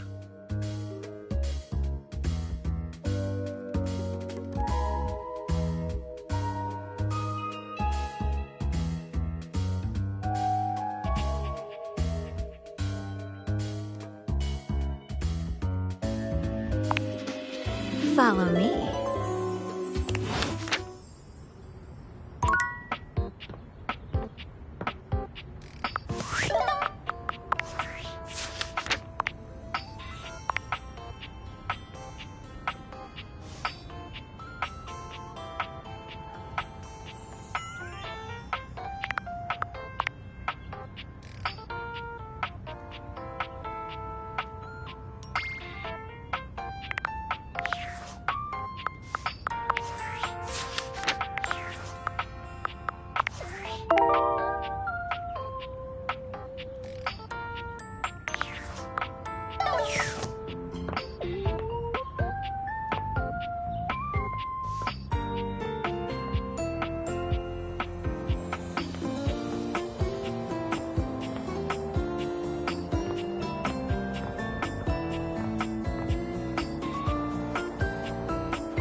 A very, very yellow punk dressed in studded leather glares at you. Their charming duck-like appearance does nothing to diminish the aura of absolute disdain that radiates from them. Who the duck are you? The bathroom?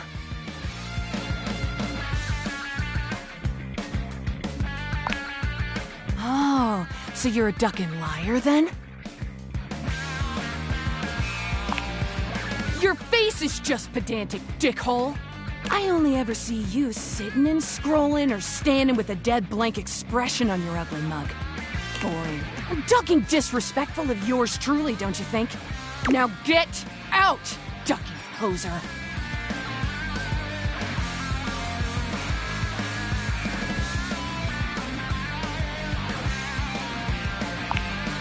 Solid. Let me help you. Go in the hallway. Good toy. I think you could piss just about anywhere if you really believe. There's even a plan out there if you want to get creative. Out.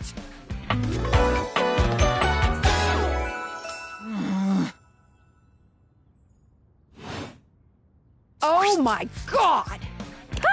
I have never felt my content aware go off like this. This ducky is dangerous. You got that right. This one gives off very sexual energy, very profanity-laced energy, very everything. If you're the least bit turned off by anything rude, I'd skip this one. I dare you. See? On with the show. Show?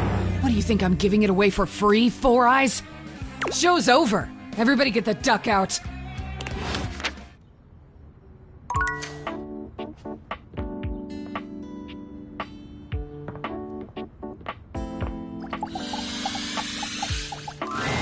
I am named Damon Bug Demon 190. You want to hear more? Run through the content. I could, you know, run forever. Just do something like this.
Did I scare you?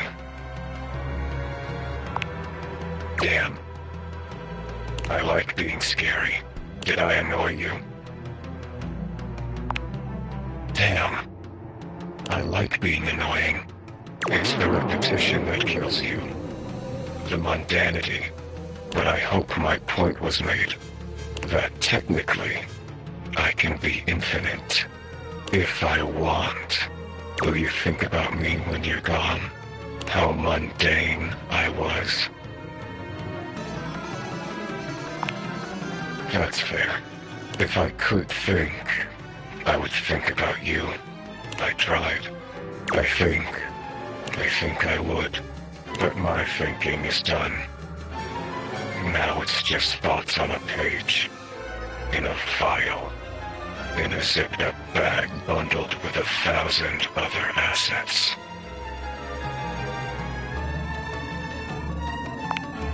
The thought is saddening. The finity of it all. Well, now you've done it. I feel a shift. That's it. That's my content. Audio name Damon Bug Damon 226. Hold on. Return for endings and elsewise. So did I.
If it ain't the best-looking owner of this house.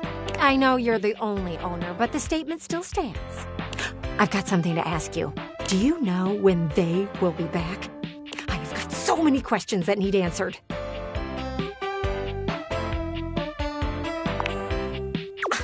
I'm talking about your neighbors. Did you not notice they were gone? You really need to look around you more. They have been on vacation for the past 2 weeks, and I wonder if they will both come back. I heard from some muffled talking that this was a vacation to, quote, save their relationship, unquote. But from what I've seen, they are going to need a lot more than a vacation to do that. Oh, I watch everything that's going on. You see there? I face their window, and I've had a front row view.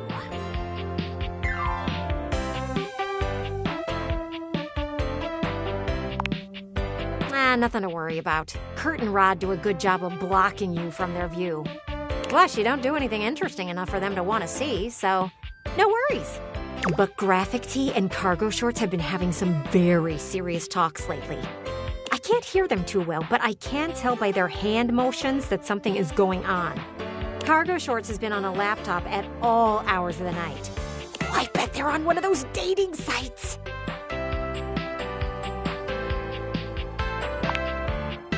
No, one of them wears nothing but graphic tees and the other is always in cargo shorts. Look, I'll just call them GT and CS for short. That way you don't get confused. But can you imagine? CS is on the websites looking to replace GT.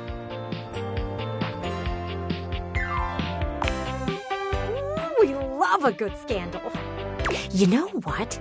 I'm gonna ask some questions to the pergola next door. I need to test my theory. Come back later. I should have some answers.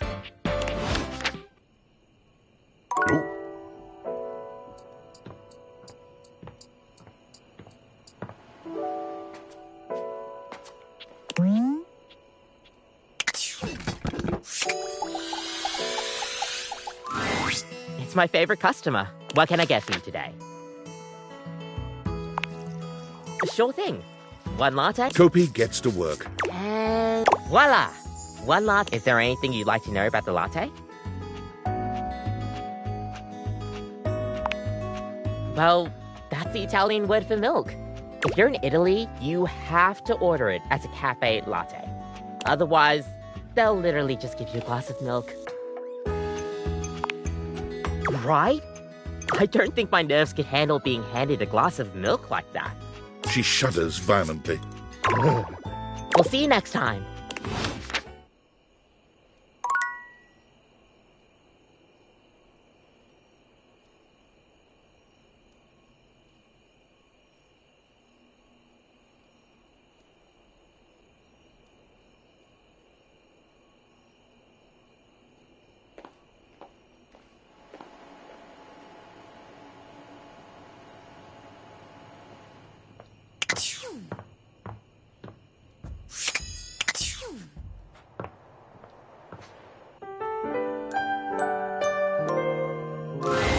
Last time, Nightmare just launched right into an unpleasant dream she prepared for you.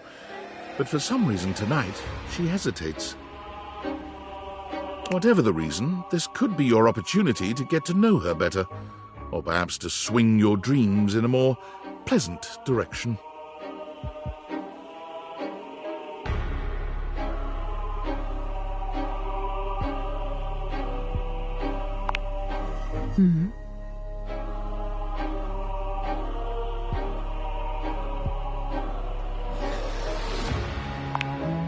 Oh. Well, sure. I guess we could for a little while. We've been talking about fear, and what your fears mean to you. Would you like to talk about more of your fears?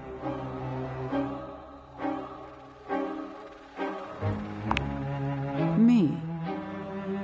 This isn't about me. It's about you. Maybe we should just talk about things you want instead. Tell me your deepest desires.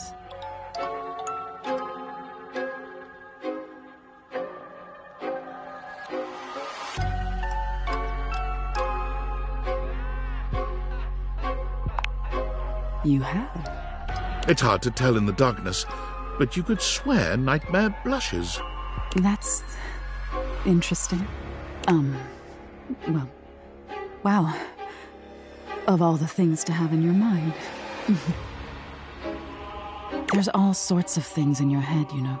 And I can dig through them and try to make the best sense of it I can, but haven't you ever wondered why some of your dreams are so nonsensical?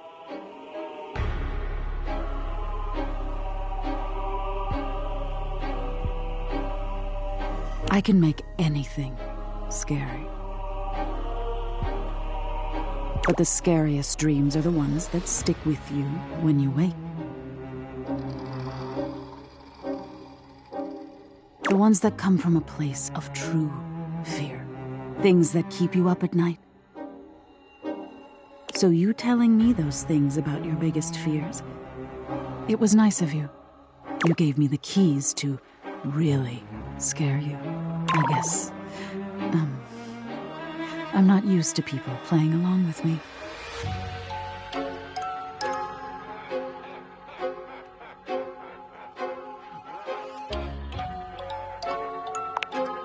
Yes, exactly.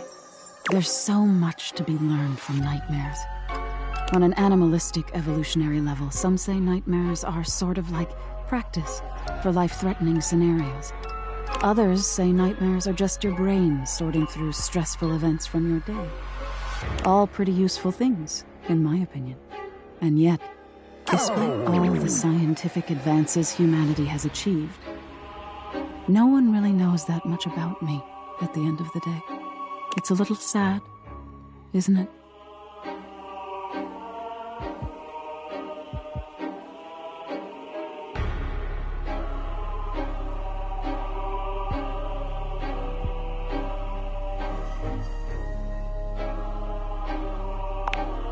I wish they would too. Can you imagine how much better the world would be if people actually paid attention to the messages in their dreams? Nightmare looks past you at something you can't see. Oh no. Look at the time. We've been talking so long. If I don't get started now, we won't have time to finish. You hear something dripping. Drip. Drip. Drip. You look up at the ceiling, then. Nightmare serves you some unpleasant imagery, but it's just not quite up to her usual standard. Something about her seems off her game. What could have happened? Perhaps you can ask her about it another night.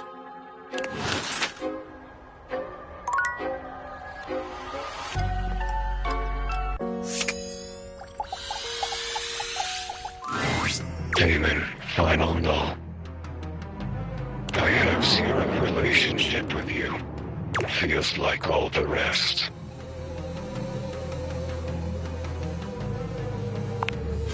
Couldn't care less. I've done well for myself, even while sharing a space with them. I'm not going to mess with their stupid game any further. You can tell them that if you want.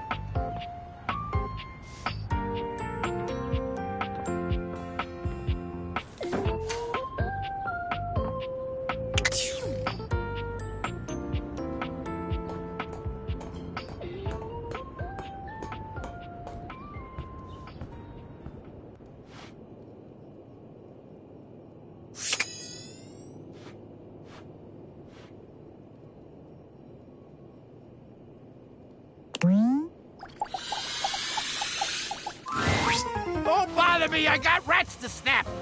Little creeps. Wish it wasn't a one-shot deal. I'd love to just find one that I could snap over and over again. Couldn't you imagine that? Gotta teach him.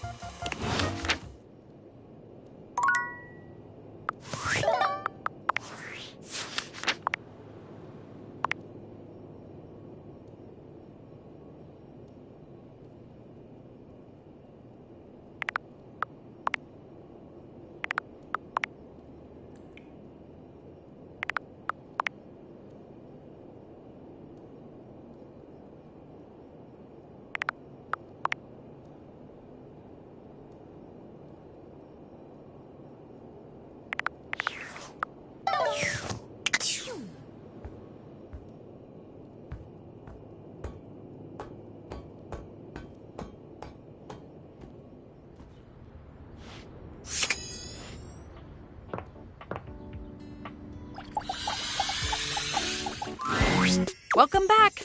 I am so very elated that you have returned. There's so much new data I'd like to interface with you on. Catch you up on the latest download, to utilize hip, internet-centric slang.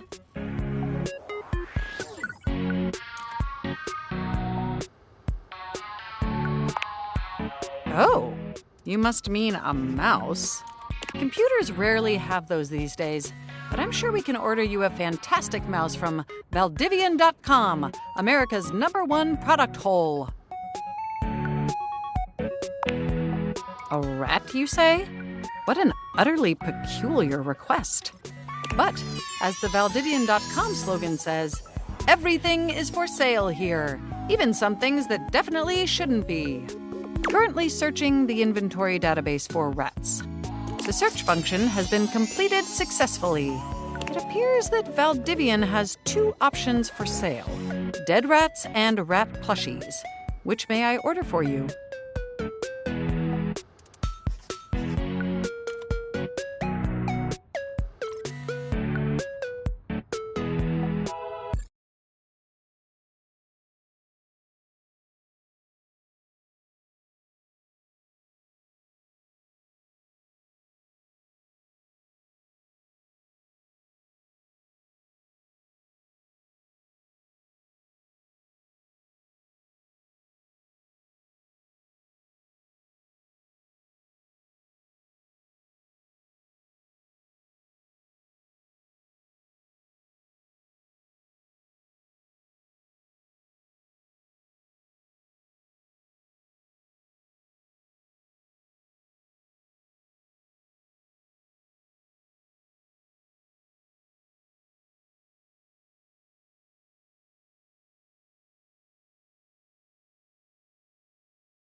That sounds great, and almost certainly the right choice. Ordering them for you now.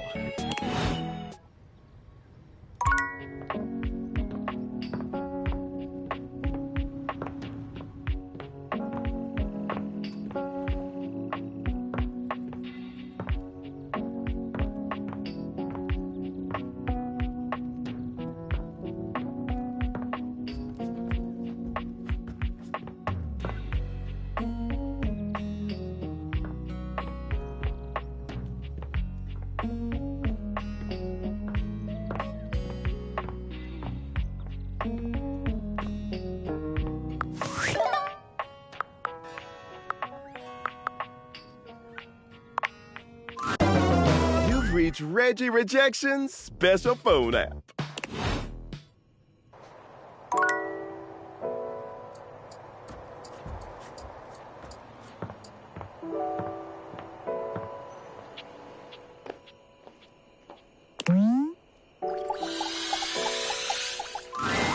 It's my favorite customer. What can I get for you today? Sure thing. One latte. Kopi gets to work. And voila! Is there anything you'd like to know about the latte? Oh! Well, a latte is your pretty standard coffee. It's a shot of espresso topped with steamed milk with just a touch of foam. Some people think it's basic, but I think it could be a hard coffee to pull off if you don't know what you're doing. If you put in too much foam, you're going to be making a cappuccino instead. Yeah, you get me. We'll see you next time.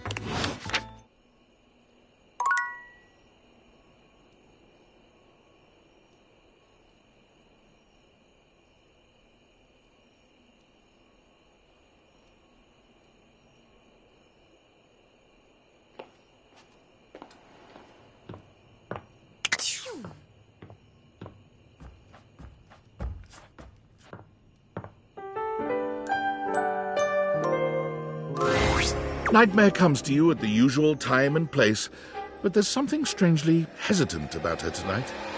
She fidgets with the dark wisps at the edges of her being, the same way one might fidget with their hair. Hello, my dear.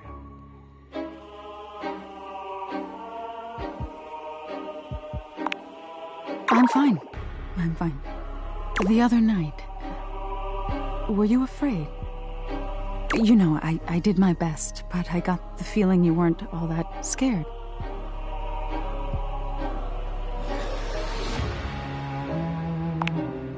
I knew it. I knew something was wrong. Nightmare sighs, her horrifying shoulders sagging visibly. You've never seen her look so out of sorts. I knew it. I knew better, but I did it anyway.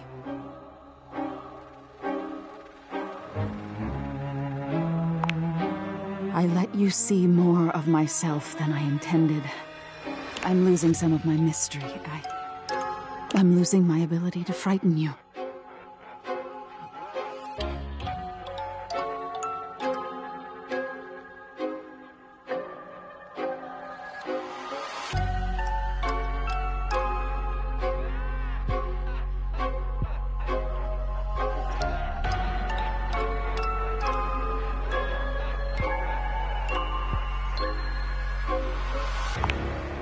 Less scary.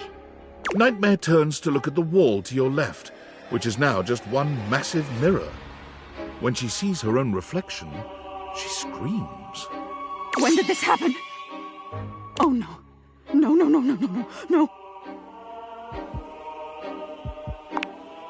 No! Nightmare is pulling at the shadows that make up her body, like one might pull at clothing. I just thought, if I could teach you about fear, you'd learn about the darkest reaches of your mind and stop fighting your nightmares. If I can't even scare you, what good am I?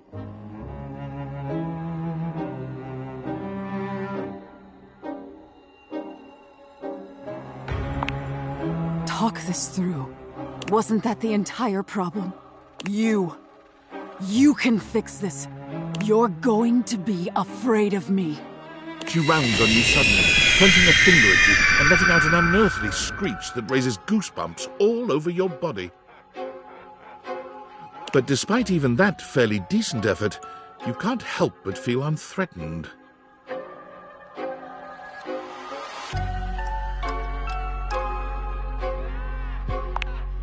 It's over, isn't it? Nightmare sighs. How is this your dream and I'm the one having a nightmare? How do you deal with this?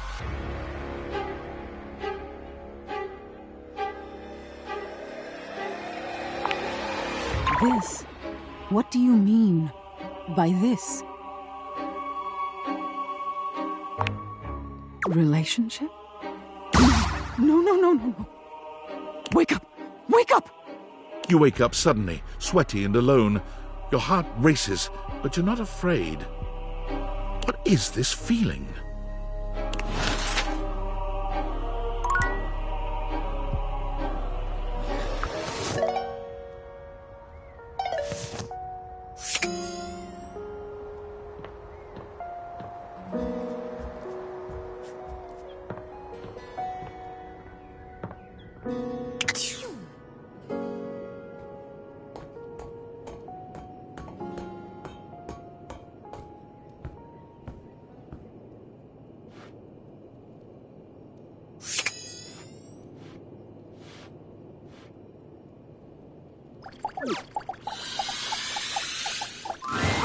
Hey, Top Dweller, what you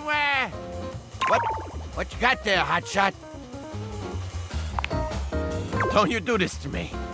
You know that I know that we both know that that's a rat. Is that a frickin' rat?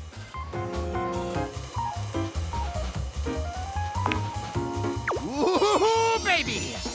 Come to Papa! Here, let it go. Let it go! I got this stinky-ass cheese and everything!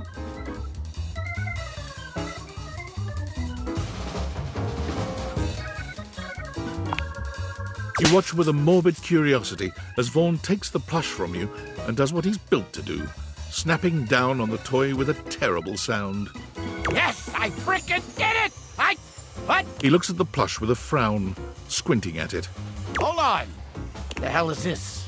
He lifts his bar, yanking the plush out and holding it up in one fist. Why is this so soft? That's so thoughtful. Holy frickin' shit!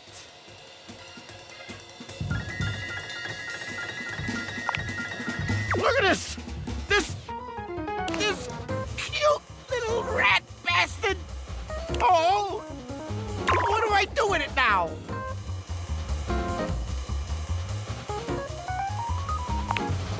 You mean he's mine? Jeez. Nobody's ever done something like this for me.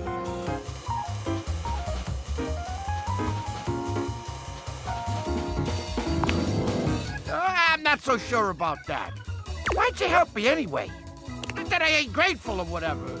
It's just, you know, weirdos like me, we don't usually make the best first impressions.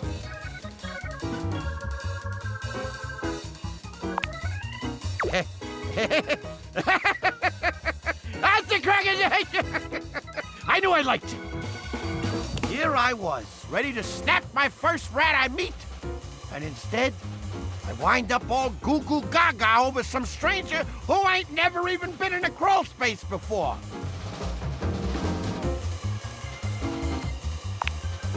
Huh? I mean, you dummy! I like you, all right?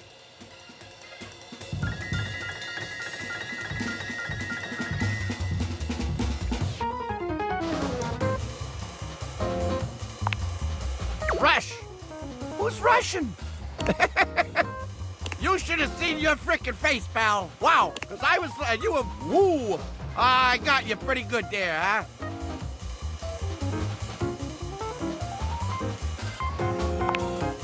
The house, huh? Can I bring my little rat? Oh boy. All right. All right. Here we go. Thanks, by the way, for helping me.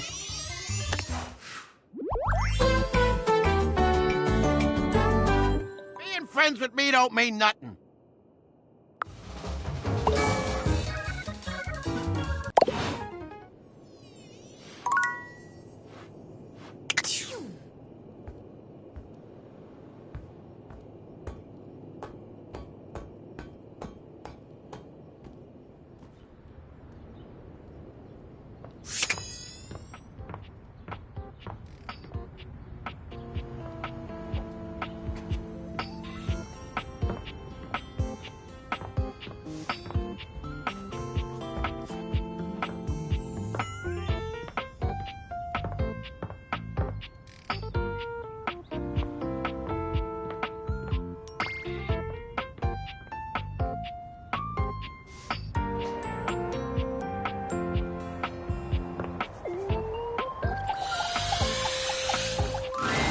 The way to the bedroom is through me.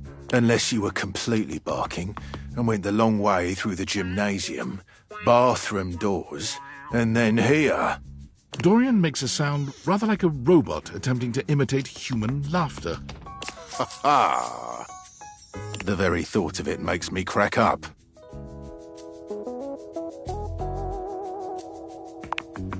Apologies. Anything you'd like to know about this room that you don't already know?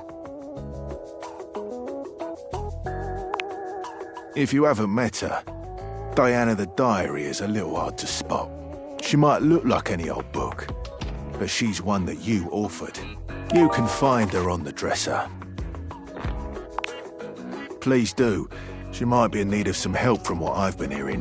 What can I do for you? Totally normal line now. Well, I wouldn't recommend speaking to the dresser. That one's a little, off. What can I do for you? Enjoy.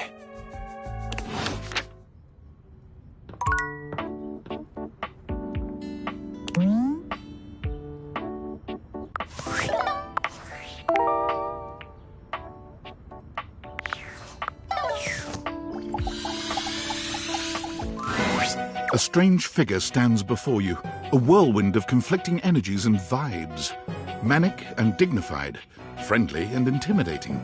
She's dressed like some sort of quasi-Victorian text-themed aristocrat.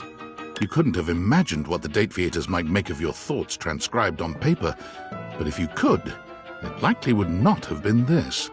As you approach her, she launches right into what feels like the middle of a one-sided conversation. Why do you ask?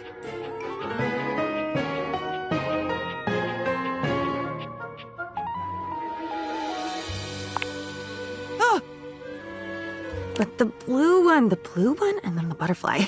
Why is there so much sand? Ugh. Hang on! My content-aware is Diana, your diary, experiences some mental health concerns that might be too much for some players, including things like hallucinations, paranoia, extreme mood swings, loss of sense of self, and executive dysfunction. You cool with that? Or you want to skip it? Carry on, then. Why is there always sand in places where sand should never be?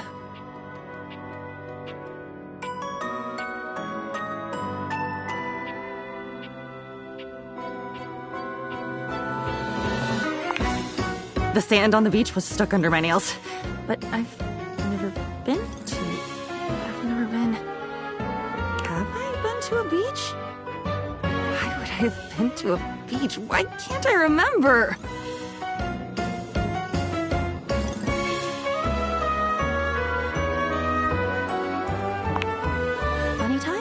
Leader. It's a bad rhythm you're leading. Too much percussion. Far too much booming and banging around in here.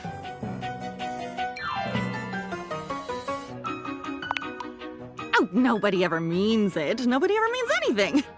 That's the problem. Pushing the button. I didn't mean it. Smiling at the man across the room, and when he comes over with a latest drink in his hand, I didn't mean it.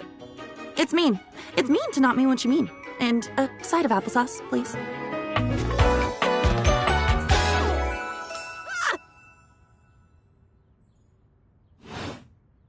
And with that, she is gone.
I have bad news for ya.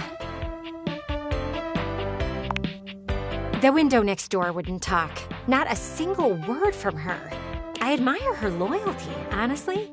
If they had asked me, I would have told them everything. There isn't much to tell. You don't do anything really interesting. I let people see everything. Nothing to hide here. Either way, I decided to do the only thing you can do when you don't have information. Speculate wildly! Using everything that I have seen, I am sure I can put things together. It'll be like our own personal soap opera. I love soap operas. You always know exactly who hates who and why. As viewers, we get to know everything.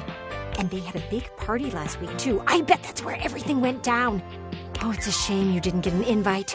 You could have brought back great intel. Sadly, I don't know anyone's name, so I'll have to come up with a few myself. Ooh, this might take me a bit of time.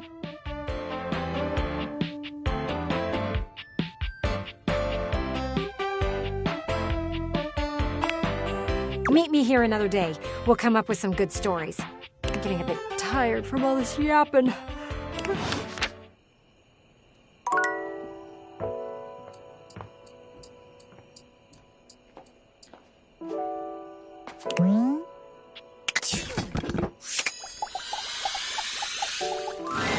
It's my favorite customer. What can I get for you today? Right. Just make sure you can take... Kopi makes a lovely cup of coffee. And is there anything you'd like to know about the Irish coffee? Yeah, it's more of a cocktail. You know how there's usually espresso martini at bars? The Irish coffee is kind of similar. You've got sugar and whiskey poured over black coffee, stir it up a little bit, and then pour some thick cream over it. Oh, but trust me, it really makes it all worth it when you prepare it correctly. We'll see you next time.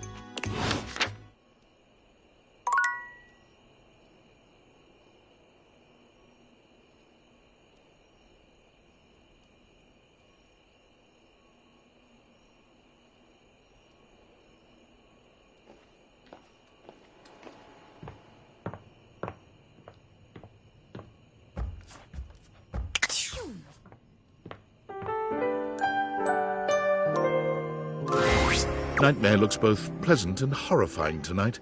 A strange mix of the way you once knew her and the way she's grown to look to you now. Hello, my dear.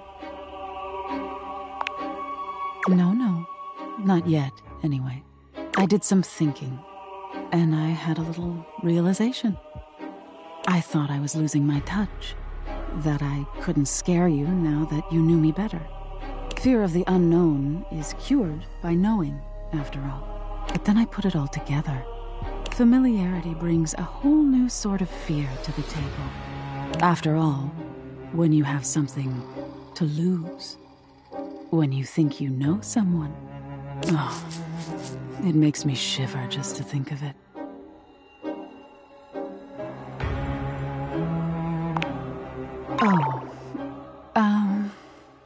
Nightmare's formless cheeks manage a cute flush. Somehow. It's been fun getting to know you lately. And if I can be a little bold, you're cute when you're scared, you know? The way your body trembles, the frenzied beat of your panicked heart. Sometimes I scare you just to hear you scream. I thought you knowing me was the beginning of the end. But maybe it's the beginning of...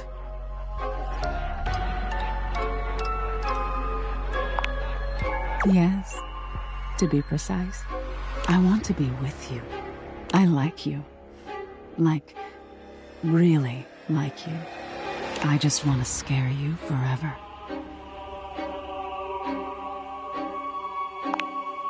Hearing you say it back, it's a little scary. But I love scary things. I can't see you every night, but when I do, I promise it's going to be special.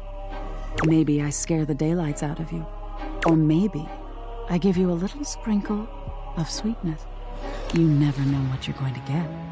But when it's done, just before you wake, it'll be just me and you.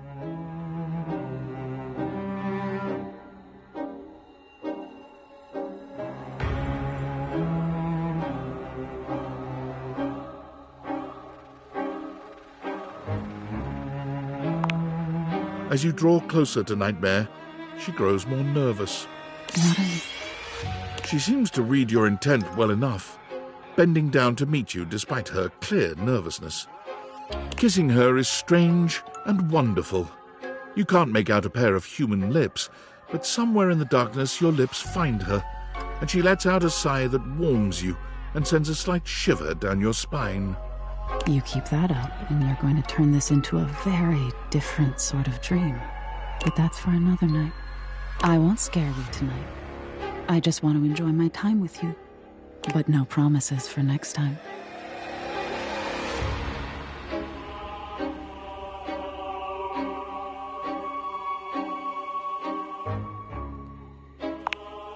I should probably hold you.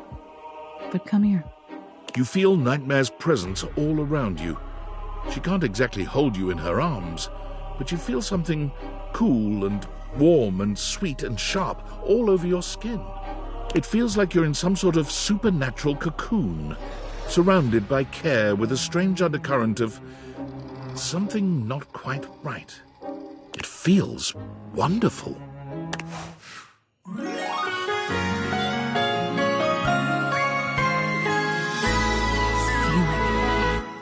It's somewhat frightening.